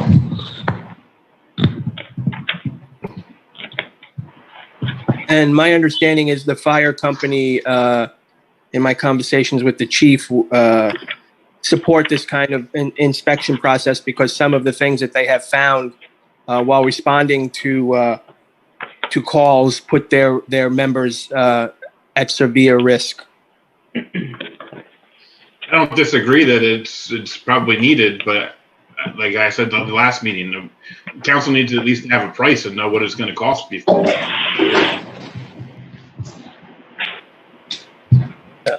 Well, I kind of agree with Mike that I'm not quite sure that. I mean, you would price it to cover the expenses. I mean, you're not quite sure until you actually do the inspection. I mean, I understand we want to be sure that we're going to break even, but I'm not quite sure that you could expect an inspector who hasn't actually gone out and done the inspections in that facility to be spot on. But I mean, Ted, to can I your say point, something? Ted, I believe Keystone is the second largest provider in the state. They do know how long these things take. They're not guessing. They do these things all the time. I'm not besmirching No, I think their I'm abilities. agreeing with you. I'm agreeing with you that they should know. I don't think it's a guess. I think they do know. I just think what they don't know is the different particulars for each business. And I think that's any place, anywhere. Exactly. I mean, you can examine the same property twice and have a completely different inspection each time. Ted, can I say something, Ted? Go ahead. You know, historically, these meetings have gone on forever. We've been talking about this for 10 minutes, and all this could have been alleviated. Justin asked for something simple last month. He just requested a fee schedule. Like, why, if he would have had his question answered or his data provided that he asked for, which I don't think would have been that difficult to get, we wouldn't have been talking about this for 10 minutes. Like, that's the root of the problem. Justin asked for something simple and he didn't get it. I think they believe they gave it to us. That's the difference. They believe they gave it to us, which is their words saying that this is what it's going to cost us to do it. You're going to break even with these numbers. They believe they answered the question. We did get something. We got a packet just a couple months ago. Yeah, 2 months ago. And it was multiple pages. It's not just on one page. And I mean, my last comment on this is when we had Keystone reevaluate all the code enforcement and permit fees, it was to try to make it best to be break even, but we're still paying probably $70,000 to $90,000 a year for it. So I'd like to have some sort of estimate in the ballpark before I vote on this, because if we break even, great, we should do it. If it's going to cost us $100,000 a year, we should know that, because that's a $2 million tax increase, or $2 million we're going to have to take from somewhere else come in a few months. Yeah, but there's a portion of that work that you're talking about that the borough does internally, and we do have expenses associated with it and personnel and so forth. So that's really the problem there. Is it's not really apples to apples. This is one process that they're saying this portion is something they do end to end, and this is what it should cost to do it. They're already out there doing these inspections. If they have a way to charge for them, these same visits, they're going to be able to increase the fees and make it equivalent to what they're actually doing, I believe. I'll just say this. In my industry, there's a term that I'm looking for. It's called swag. It's a scientific wild AS blank guess. And it's basically your best guess. So if you're reading into what they've said, I'd like them to come out on paper and say that these are the fees that they think will break us even. And if that's the case and it's not going to cost us anything, then great. But if they think it's going to cost us something, we should know what it costs up front. I agree, but that's what the fee schedule is. It's their word to us that this is what we need to charge to break even, because you can't make money off of it. We've already adopted the borough fee schedule. This is just an amendment to it. So we basically have a contract with them already. And we do know that we have to have, I know we've talked about this for years, to have these fire inspections at these larger locations. Right. So you know what? And if it's a bust, then take it out. I mean, just do it. I mean, or adjust the fees to just adjust it. I mean, just to make them higher, whatever. I mean, we have to take the first step here. We have to, we have to move our foot forward. at the end of the day, we have the ability, if we see the price escalating, to shut down anything. We still aren't Absolutely. doing sidewalk inspections like we were because of COVID-19. We put an end to that one. We could put an end to anyone we want. That's right. So if we think this is an important piece and a proponent to keep everybody safe, including our volunteer fire company, then I think we should move forward. And if it is a bust, or it's not right, or it's too wrong, or it's too expensive, whatever the reason, then we reevaluate it and eliminate it or keep it. Sounds good. We have a motion. I'd say let's call the motion. All right. But I'm not the prez. Nope, but I agree with you. Anybody else want to add anything before we vote? All right. All in favor? Aye. Aye. Aye. Opposed? Motion passes 8-0. 9B, a motion to adopt the PNC bank resolution for a new bank account between the Borough of Morrisville and Robert Luna, retiree. Can I have a motion? So moved. Second. Motion and a second. Discussion? I'd just like to thank Mr. Luna for his service. Yes. And I'd like to point out, just for the public's knowledge, that this is a normal process that takes place when there's a retired officer. Anyone else? Hearing none. All in favor? Aye. Aye. Opposed? Abstentions? Motion passes 8-0. 9C, a call for a motion to approve the payment in the amount of $110,000 to the Morrisville Fire Company per their 2021 Fire Fund budget, contingent upon receipt of their 2020 financial statement, schedule of events, current roster, and 2020 audit. Can I have a motion, please? So moved. So moved. All of us. Second. Motion and a second. Discussion? I would just say, for the person keeping the minutes, which was Virginia, I think, do you have two people's names there, Virginia, for this? For first and second? Yeah. Yes, I have you as first and Mike Yeager as second. Oh, okay. Okay. Hearing no discussion, all in favor? Aye. Opposed? Abstentions? Motion passes 8-0. 9D, a call for a motion to approve the payment in the amount of $59,000 to Capital Health EMS per the 2021 EMS fund budget, contingent upon receipt of their 2020 financial statement and audit. Can I have a motion, please? So moved. So moved. So moved. Second. Motion and a second. Discussion? This is Justin. This just popped in my head while we were reading this. How long is our agreement with them for? When's it run through? Is it up this year, or was it a 5-year agreement? I don't remember. Honestly, don't remember off the top of my Yeah, I head. don't remember. Maybe something just to, throw to Micah, if you could look into, just to make sure we keep on top of it if we need to go out for it again. But otherwise, Again, this is the agreement with Capital Health. Yes. All right, I'll look into it and talk to Mr. Boozin, see what he has on his side. Now, can this dollar amount change depending on their financial statement and their audits? Because they probably have a much better process of getting insurance money, whereas the volunteers did not. So No, is it possible that we can reduce this? No. This is done done as part of it. It's the millage for the and it's per contract. We have a contract with them with a set amount. Even if we were to when continue that contract is up. it wouldn't change anything because whatever millage we get for that has to go to them. Right. Can't be used for anything else. right, but we could always get rid of it if you could We negotiate. could lower taxes. Right. Yeah, you could lower taxes. But you can't change that this year.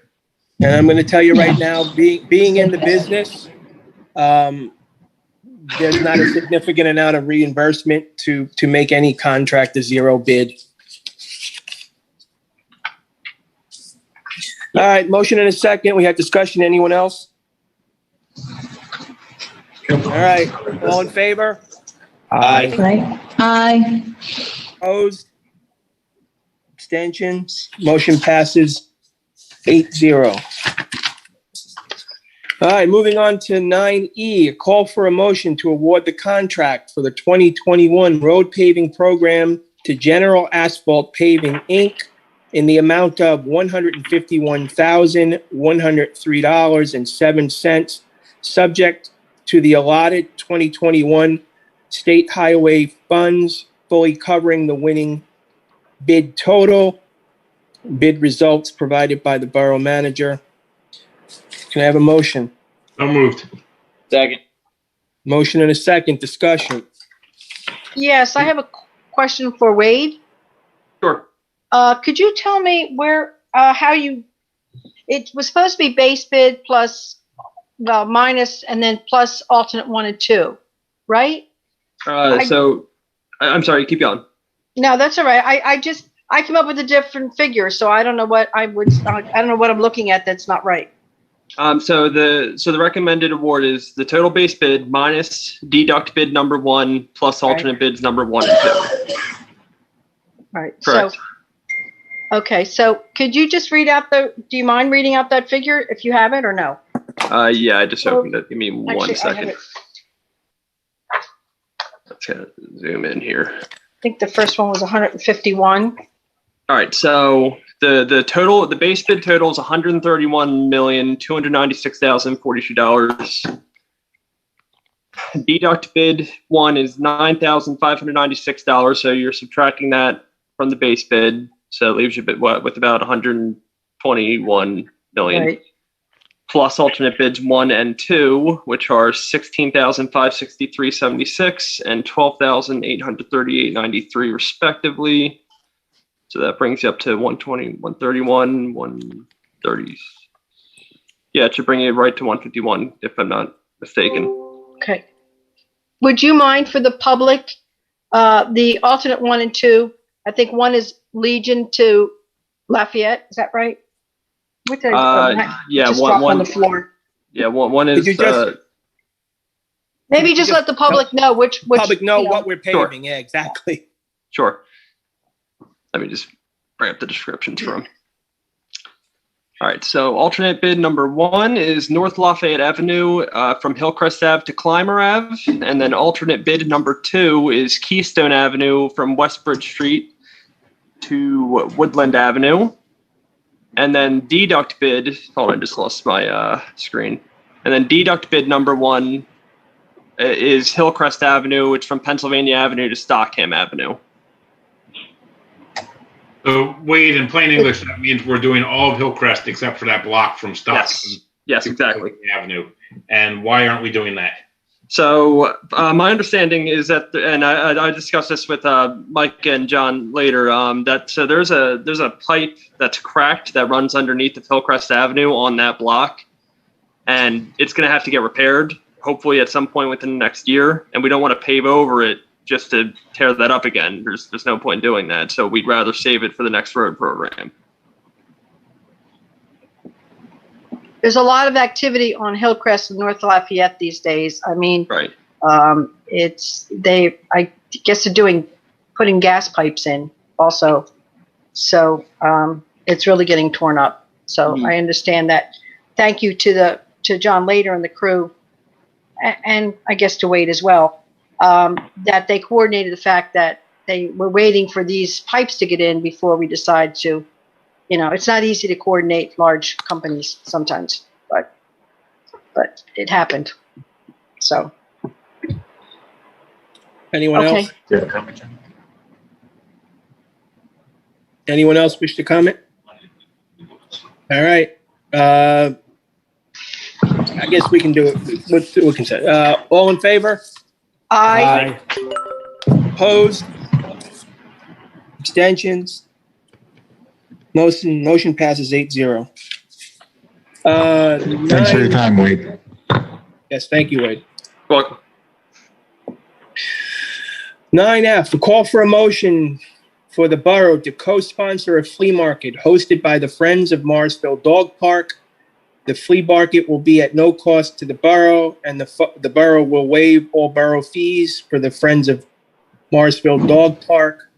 The location, date, and time to be approved by the borough manager, proof of insurance, and all necessary items to be provided by the Friends of Morrisville Dog Park prior to the event being held. Can I have a motion? So moved. So moved. Motion and a second. Discussion? Where is this going to be held? At the dog park? So Helen, this is Justin. I sent this in to council as a member of the Friends of the Morrisville Dog Park. We had a couple people that were interested in holding it on the open space land directly adjacent to the dog park, between the dog park and I saw that in the packet, but there was also a discussion about parking, and I don't know if that was ever resolved. So it wasn't resolved, and that's why we have this up for a motion tonight, so that we can talk about it and either decide to allow the Friends of the Dog Park to have it there, restrict how many tables or people that they can anticipate to use it. In a sense, the package was to have a flea market, and the people who put it together for the members of the Friends of the Dog Park were proposing well over 100 tables. And in a dual role as council member and Friends of the Dog Park, I told them as a seated council member, I would never approve 100 tables plus there, because there is no parking for everybody, and it's just too small of an area for that number of vendors and that number of people that may flux in if there's over 100 tables. So I was going to say, my logic on that is council can either,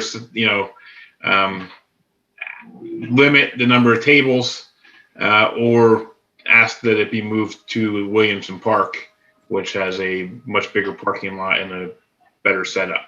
On one side, the draw is to help out the dog park. You're right next to the dog park, and you can draw people in that way. And on the other side is it's not an adequate space for a big event, but I don't know how big this event will be, given that it's the first time that it's going to be done. And also, originally we wanted to do it in June, but given that it had to come before council, I don't know that that's a realistic timeline. That's why it kind of says in here with approval of the borough manager. So it may be something that we could give the borough manager authority to approve something that's reasonable in his mind. Council may want to, vote no, may want to postpone a vote, but it's up for discussion. And I'll stop there. If people have questions, I can try to answer it. And I think Kim Connor, who spoke earlier, was one of the people who put this together for the Friends of the Dog Park. So if we have questions for her that I can't answer, we can jump to her. So who owns the parking spot across the street from the old firehouse? That parking asphalt. That's attached to that firehouse building. That was a church. I don't know what's there now. Yeah, it's privately owned, and they're not interested in letting us use it. At least they weren't in the past, and it's in pretty bad shape. I wouldn't even want to use it for an event currently. Yeah. So Justin, here's my 2 cents on it. It's not a really great spot for a flea market, because there's really not a whole lot of cross traffic. So my concerns of there being so many people there that the parking's going to get out of control, I don't think that's going to happen. I think half of the people that stop at a flea market are stopping because they're driving by it and it catches their eye. We will have a lot of people from the borough show up. I'm sure I'll go. I don't mind. I don't see it as a huge issue as a one-day event to have parking on that street around the dog park. When you have the vendors on the lot with their cars, I'm assuming they're going to be parked with their tables, like most flea markets do. You're going to have to limit the amount just based on size. I think Williamson Park is a great idea, but I think you're going to have a hard time scheduling it for an entire day on a weekend. I think your availability and Micah, stop me if I'm wrong. I believe Morrisville Little League has already pretty much picked their weekends, correct? Yes, we do have Morrisville Little League schedule, so this would have to be coordinated with Lorraine and myself. with the dates if we were going to move it to the park. So for me personally, How about- I think it's a good idea to let them have it. I don't, as like you mentioned, for the first run, you don't know how many people are going to show up anyway. I really don't see this as some kind of quagmire. And if it is, good for them. They're going to have lots of people out, and maybe a couple people complaining that there's too much traffic in the neighborhood for a couple hours. But that's a minimal impact, in my opinion, for an organization that's done such a great job with that park, keeping it up. Their fundraising abilities haven't been what they had been in the past years because of COVID-19, and they need to buy poop bags. So I'm in support of them doing this because they need to have a good fundraiser. So Can I say something, Justin? Can I comment just to clarify something to Mike's before you go? In case the original proposal was for 10 by 10 spaces, which wouldn't fit a car, which is why I was worried about 50 cars alone being parked on the streets. Well, But- that's what I was going to ask you, Justin. I don't think we actually want cars parked up on that grassy area. I wouldn't think. But I mean, it's got good drainage. Well, it depends on whether we have rain before the night. Right. I'm But for it, and I think that you could probably even have it. Coordinate it in the Williamson Park, down in the in front of the stage area, because that is no longer that's not a field that they use. So, and that's pretty big. So I guess what I'm saying is, if you were to get some numbers ahead of time where people actually gave you deposits, and you had a better handle on the number, then I guess maybe you can make your choice at that time. I was going to say that myself for my 2 cents. I think 100 tables is extremely optimistic for a flea market, especially the first time. But if Hey, who knows? you get 100, great. But maybe that's the point at which, the motion is not specific to the location, right? I didn't. Right. No. So so if you were able to get 100 tables, and you possibly may need to move it, it doesn't restrict you from moving it. Right. I wish you 100 tables, honestly. But I'm okay with the motion the way it is, so that Me too. the borough manager gets to decide, the location depending on how many people you might have, and as far as tables and vendors, and that'll ultimately affect the traffic. If you have less tables, you would have maybe possibly less traffic because you'd have less people parking. So I'm okay with moving forward. I was in the email chain where that Justin had forwarded me, and it's very enthusiastic members of the town who are who got this together, and then went to the Friends of Morrisville Dog Park to work together with them, and I think that's what we need more of.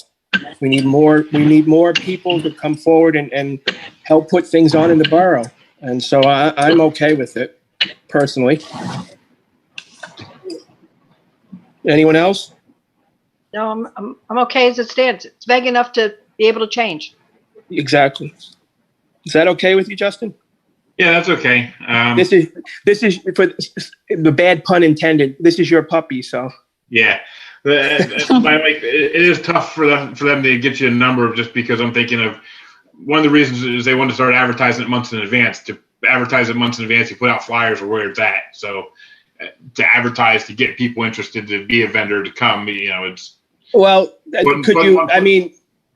would you? You can restrict it too. The 100 is just a hopeful estimate. Yes. So you can self-regulate it if I don't imagine the people who are putting this on want to create a problem, because this is something they'd like to continue doing, and working with with the Friends of the Park, and the borough manager. I'm okay with moving forward, and I trust that everybody working together will make sure that this is a success and not an issue. I agree. Just since hopefully, if we're over that, I have one more comment that's related to this, but I don't want to get back into the details of this. One of the things, and Ted, you're aware from this, from the email chain, that this brought about was the use of the open space land as a fee rental or as a rental for a like full-blown event sort of thing. And we don't currently have anything like any mention of it in our fee schedule or our policies. So maybe something we want to consider for the future is, you know, do we want to rent this space out for events if people want to have them there? And by events, I say, I know the only other event that I know that's there is that I don't qualify as an event is the Earth Day thing, because there's no vendors. It's a bunch of people get together and do an Earth Day celebration. Right. Whereas this, the Friends of the Morrisville Dog Park, we're looking to charge people to use the space and to reserve the table, and possibly in the future have a food truck or 2 food trucks. So that's more of an event than what's currently being used for. So we may want to look at a policy and fee schedule and put in the fee schedule. Okay. It's definitely something to look at moving forward. So, but anybody else wish to comment on this motion before we go for a vote? Okay, hearing none. All in favor? Aye. Aye. Aye. Opposed? Abstentions? Motion passes 8-0. Best of luck to them. Thank you. 9G, call for a motion to approve the Labor Day picnic to be held in Williamson Park on Monday, September 6th, 2020, with the rain date of Saturday. Did I say March or did How I say about September? 2020. How about 2021? 20. Yeah. That's because that's what it says in the motion, 2021, sorry. With a rain date of Saturday, September 11th, 2021. Can I have a motion? So moved. Second. Motion and a second, discussion. Ted, I think didn't see anything in our email from the mayor on this. Is he planning on doing it, or did he request this, or is we just approving it so it's done ahead of time? I think we're approving it, so it's done ahead of time. This is normally I think, Virginia brings up past years and just uses a format, and this is about the time we normally approve it, so that's probably why it's there. If it doesn't happen, it doesn't matter because we already have it. Enough now. All right. So I'm okay with voting on it. I mean, we can, this way we have it on the calendar. Mm-hmm. Okay. So anybody else? All right. Hearing none. All in favor? Aye. Opposed? Abstentions? Motion passes 8-0. All right. 9H, a motion to direct the administration to start the process to hire, ? Full-time officers, police officers. Can I have a motion? Well, can we put a Motion. number? What? I'll second it, but you didn't put the number. Can we put the number in? I would think, let's do that during, well, yeah, you're right. You have to have a number. We can make the motion and then amend the motion for the number. No, that doesn't make any sense. No. Randy? I would say 2. If it fails, then we go back to 1. Yeah. I mean, Well, I don't, I think it's better to have the number in it. You want to have a number? Okay. Yeah, I think it's better. It's clearer. Otherwise, you don't know what you're really. All right. Do we want to start at 2? Okay. So motion to direct the administration to start the process to hire 2 full-time police officers. Motion. We had a motion in a second. Discussion? I'm sorry, who was the second, Ted? Well, maybe me. I don't know. I thought I was the first and then Scott, so it doesn't matter. Could be anybody. All right, discussion. This is Justin. I'd just like to start out and say I'm fine with right off the bat hiring 1 to replace the officer that just recently retired. As for 2, I question the need for it because we haven't been getting much information from the chief saying that he needs it other than a memo in January and then now.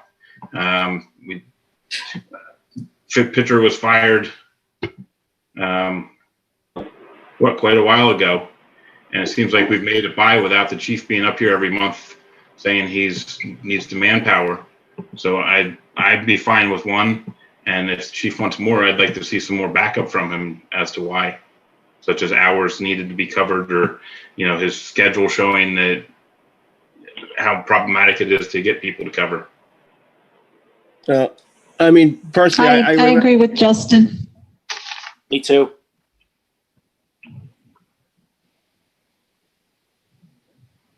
All right. Scott, how do I handle this? Do we amend the motion to move it to No. one, or do?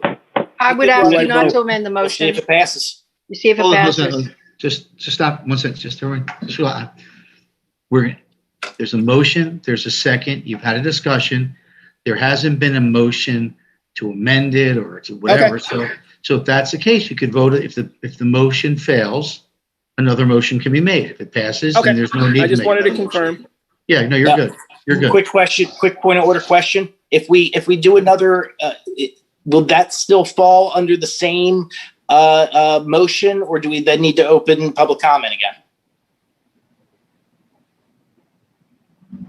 Well, he said at the beginning that it would be one or two. He left it blank. So I think that would cover it, right, Mike? Okay.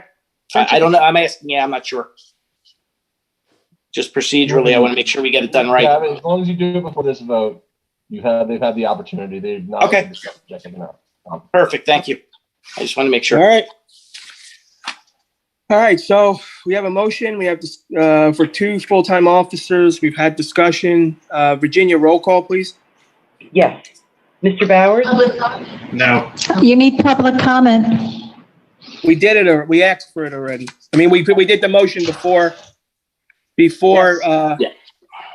Actually, to public comment. I made the motion on. Can I withdraw the motion and then we can do it again with just one, or do we have to vote on this one now? We have to vote on it. Okay. And just for the record, this motion was added prior to public comment. All right, Virginia, start the roll call again, please. Yes. Mr. Bowers? No. Mr. Lahol? No. Mr. Nickel? It's a yes. Mr. Nichols is showing a yes. Okay, thank you. I can't. Yeah. I'm sorry. Under the Borough Code, I think we need to have some kind of sound for Mr. Nickel. Borough Code says all those have to be by a voice vote. So I don't know what his problem is. Perhaps this still can confirm. It's already yes or no, piece of paper, hold it up. He still needs to He be can write on a verbal. piece The of paper, public needs to yes. hear. Hold it up, or piece of no, or no. Dwayne, can you write it on a piece of paper and hold it up?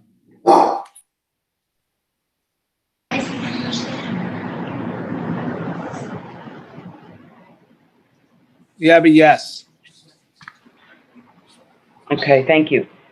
Mr. Paul? Yes. Mr. Robinson? Yes. Mrs. Sherlock? Yes. Mr. Yeager? No. Mr. Parker? Yes. Motion passes 5-3. 5-3. Okay.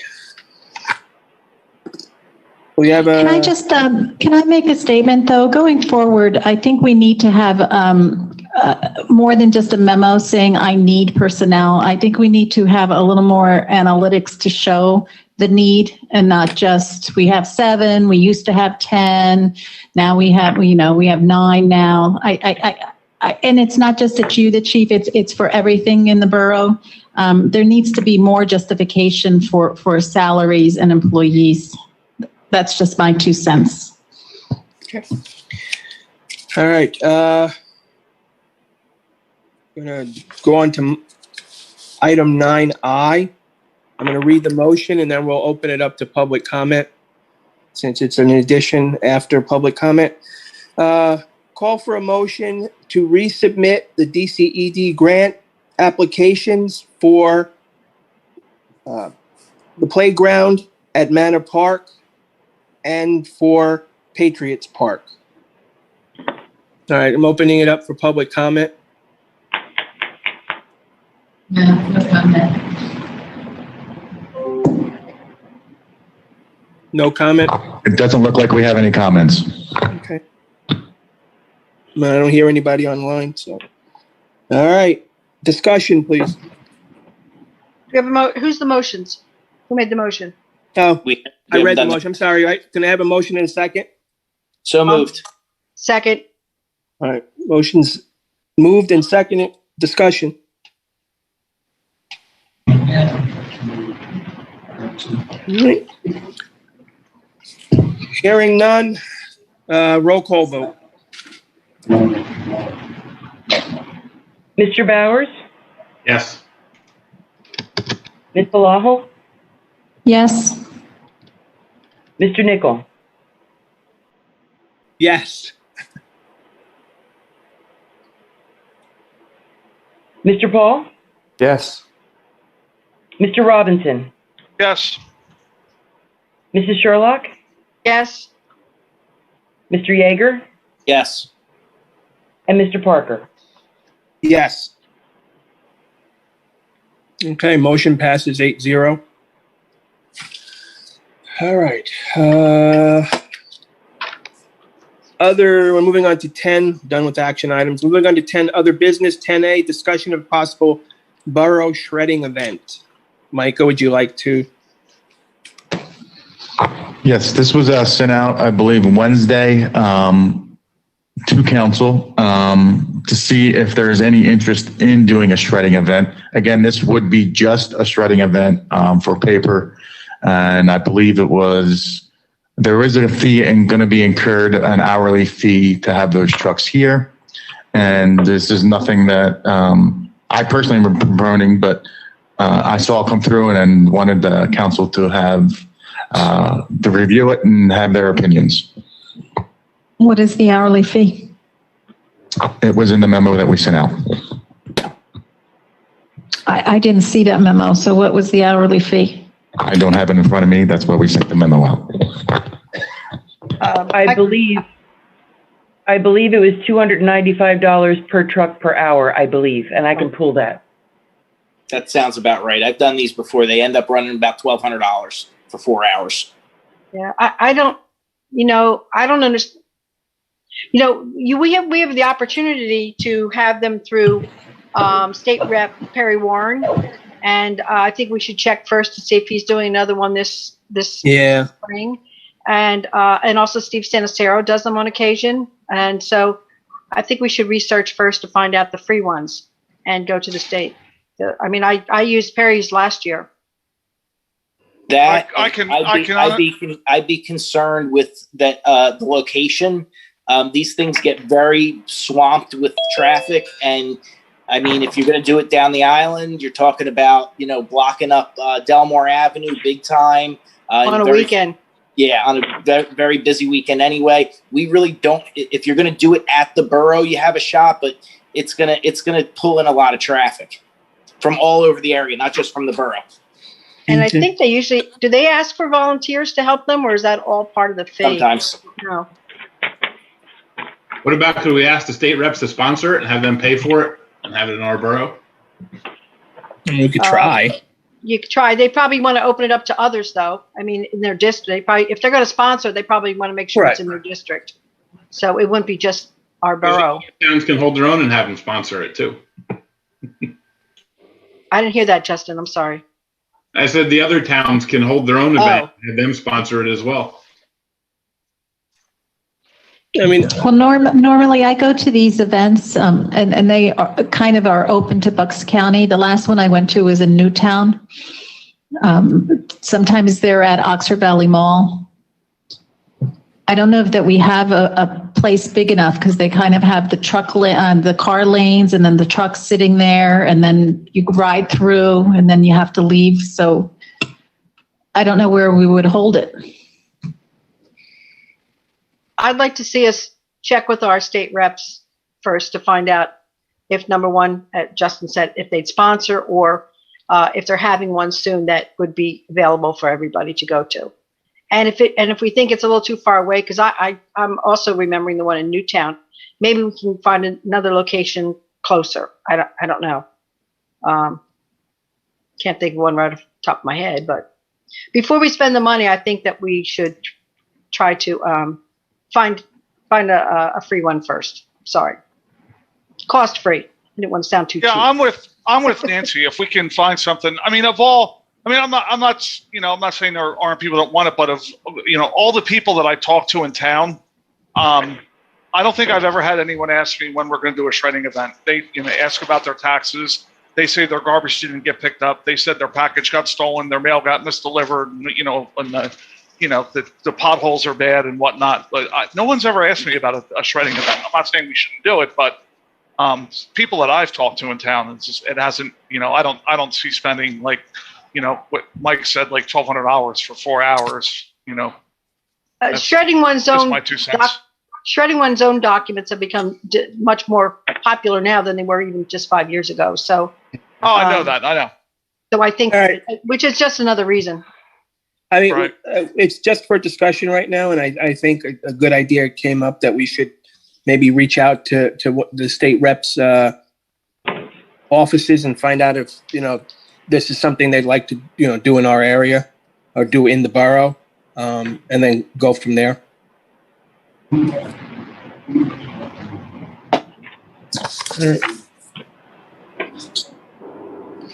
All right. Going to move on to 11, borough officials. Anybody want to add anything? Yeah, I have something, Ted. I went down yesterday. It's been an ongoing issue with the recycling truck and the garbage truck on Center Street. I know Nancy's familiar with this issue too. Yesterday, I took a ride down. Actually, I've driven down several times, but yesterday in particular, I went down in the afternoon, and there was a vehicle parked at the end of Center Street. There's like if you came down across the Red Bridge, off the gravel and the grass, and then when you got to the pavement at the intersection where Palmer resumes with the blacktop and the Center Street right there, there was a vehicle that was parked right on that corner. And then if you continued walking that way, there's a telephone pole on the other side of Center Street on the corners Center and East Palmer. I had a difficult time getting my car through there. There's no way that a truck would get through there. Now this morning I drove by and the Jeep that was parked there was moved, and it was up like in front of the house at like the house on East Palmer. I know I'm just throwing these. You probably don't know what I'm saying in the intersection, but anyway, I'll just cut to it. If there's any way we can get no parking signs down there for that area, just for Mondays and Thursdays from 9 to 12, and then let Republic know you need to get down that street between 9 and 12. Because I talked to the Republic guys last week, and they're really nice guys. 2 different sets of employees on 2 different trucks. And I mean, they couldn't have been kinder. I mean, they were really good. And I mentioned that Center Street, and the guy said to me, I can't get the truck around there. And then he said he tried backing down the street coming off of Union, but he said the couple times that he's tried backing down, somebody's driving down the street in their car and like they won't move. They won't let him back up down the street. So there's really nothing he can do. So if there's something we could do about no parking, like a no parking sign on Center in front of like the first house, and then maybe a bigger no parking sign or no parking from here to corner on East Palmer, because there is a sign there on East Palmer, but it's a small little parking sign. It says no parking here to corner. There's 2 of them. Maybe one that's a little bit bigger, or maybe another one to really try to remind people not to park there. That's right. I don't even understand how that guy parks his car there. Like, you can't even get a car through. He's pretty brave parking his car there. Yesterday afternoon, I could barely fit my car around that curve. If I was driving a UPS truck, which is smaller than a Republic garbage truck, I wouldn't have been able to fit down there. And a no parking sign and some yellow paint on the curb. And even if you do that, I'll go down there and I'll knock on the 5 or 6 doors that are in an area and say, listen, we just fixed a problem out here. Don't screw it up. No parking here. Don't park there. And it's not like you're not ruining their lives or whatever. It's 6 hours a week they can't park there. Mondays and Thursdays from 9 to 12 or whatever, 12 to 3. And just let Republic know, listen, this is your window to get down that street. Make sure you're down there. You get in there and get out during that time, and it'll be clear. And if it's not clear, then we call the chief and he tows the vehicle. It's that simple. I have something, Mr. President. Go ahead, sir. So while we're here on this call or this Zoom, my wife and her good friend Margie Brigham are watching this meeting, and they actually had a decent suggestion for the dog park folks of possibly having their flea market at Patriots Park. It's a huge open area with parking. That might be the key to the whole event and getting a lot of people there. So I just wanted to throw that out because I thought it was a good suggestion. Where, and just park around the neighborhood? Well, there's I a parking guess- lot too. Yeah, there's a parking lot too, though. Well, that only holds 26 cars, though. Yeah, but for a flea market, people come in and out, right? They come, they walk through. They Listen, leave. this is So- Kim Connor, and I'm part of the people who want to do the dog park flea market thing. It was kind of like a, hey, what can we do for the dog park? And we would really like to do something to raise some money because, you know, we need water fountains, et cetera, et cetera.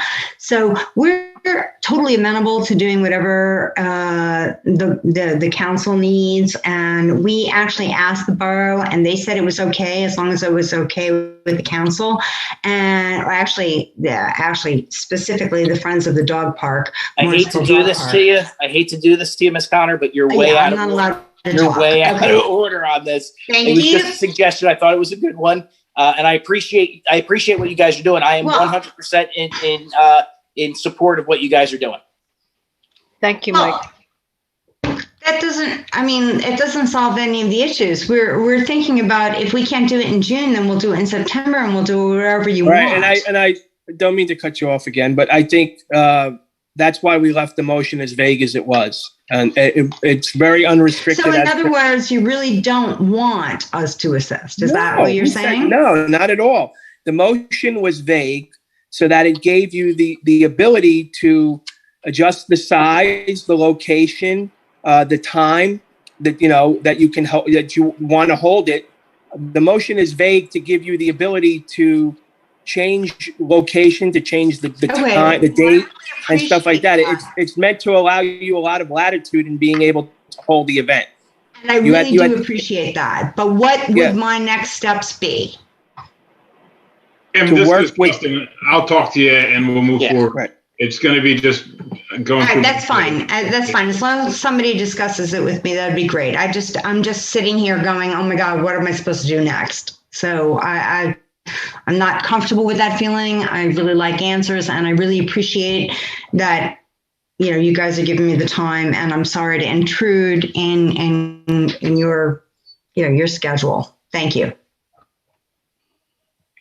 That's Kim. That's okay. That's awesome that you want to do this, and I know Justin's been involved with this since the beginning of the dog park. And Justin, if you talk to her, whatever, and you come up with, I'll vote yes on it. Just this is something we just need to get done. I understand her frustration, but also, from our point of view, with all the stuff we have to put up with. But I don't know, but what I don't understand is why there's frustration on anybody's part. The reason the motion was left vague was to give the organizers the ability to put on the event that they can, given the size of the property, and it gave them a lot of leeway, something that we normally don't give to a lot of people putting on events in town. And I don't understand the confusion, and I'm not, I think a conversation needs to be had between the people who wanted to do the event in the first place and the dog park. Please accept my apologies. I did not understand. Can we please stop interrupting? I understand we're on Zoom, but this is an official meeting with minutes being kept. I can't keep getting interrupted like this. I don't want to close it to the public, but if I have to, I will. Mr. Parker, I have one critical issue with the room has disconnected from the Zoom call, and John Leader is currently trying to rejoin it. So we could just pause for a minute. Okay. And do we have any idea when this happened? So that he texted me about a minute ago, so I'm not exactly sure. He said it was frozen, and I think it's just an internet issue with the life-size system. And we're coming back to the Borough Hall next month, I think, right? Oh, absolutely. Yay. Those individuals who are uncomfortable, feel free to either call in, or if we can work out a Zoom that we don't have horrific feedback. But yeah, we definitely have to start having some kind of, normal meetings. This is just, the interruptions have been, for a good reason, but they're just in the wrong place and they're interrupting our official meeting.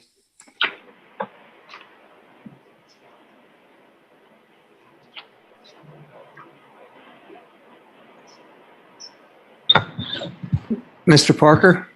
Yes. Do you want to talk about the Little League Memorandum of Understanding, or do you want to do that some other time? I was going to do it when I actually got to speak. Oh, okay. When I'm able to. There were two things I wanted to say, and then that would be one of them. I'm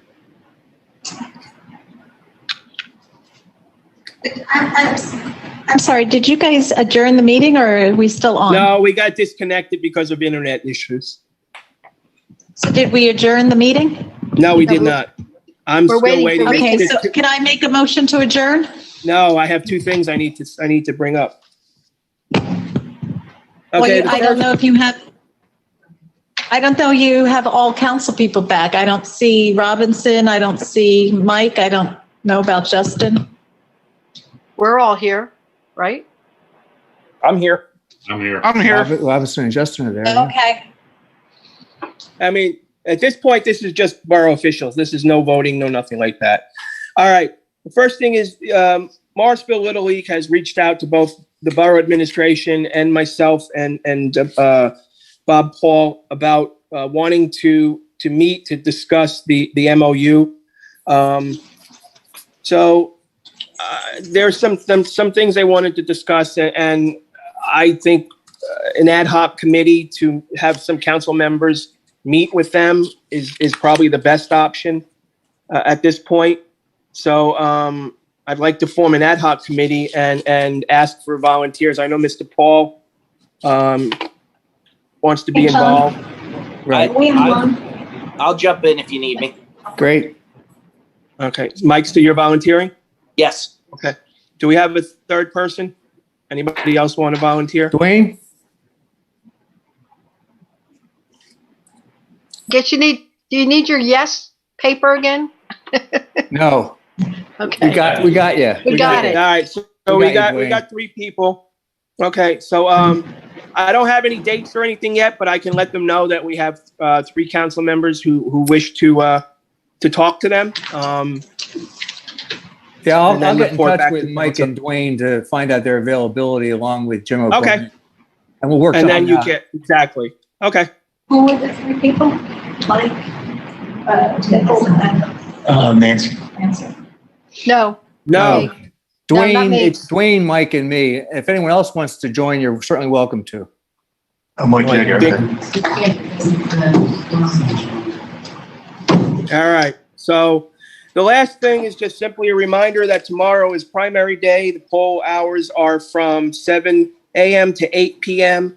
There are some state constitutional amendments that are on the ballot.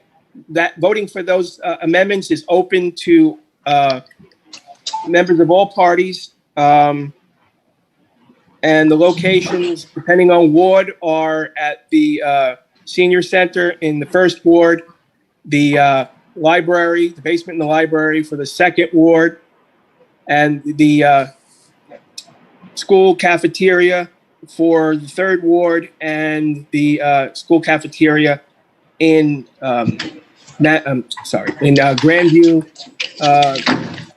school is for the fourth ward. And again, the hours are 7 a.m. to 8 p.m. And also 8 p.m. is the deadline for any drop-off ballots that you may have at the county. And that's it. Ted, do you need to mention that grant? Which one? The solid rock? No. Okay. Done. All right. That was their grant, so no. Okay. Yeah, I just have one more announcement. Go ahead, sir. Memorial Day this year, the Memorial Day Parade hosted by the fire company is back on and starting at 9 o'clock a.m. sharp. Which one? And we'll conclude with a small ceremony held at the cemetery. And on their Facebook page, it said, unfortunately, this year they won't be hosting the that was community their back grant, at the firehouse. for the Okay. beverages. I just have one more announcement. Go ahead, sir. right, Memorial thank you. Day this year, the Anybody else Memorial real Day quick? Parade hosted by the fire company is All back right, on. hearing and none. starting at 9 o'clock Move on to a.m. 12. Can I have a motion And to we'll adjourn, conclude with please? a small ceremony held at the cemetery. So moved. And on their Second. Facebook page, it says, unfortunately, Motion and a second. this year they All won't be in favor? hosting the community Aye. firehouse for food Is that a yes, beverages Wayne? because of COVID. Good night, everybody. All right, thank Good you. night.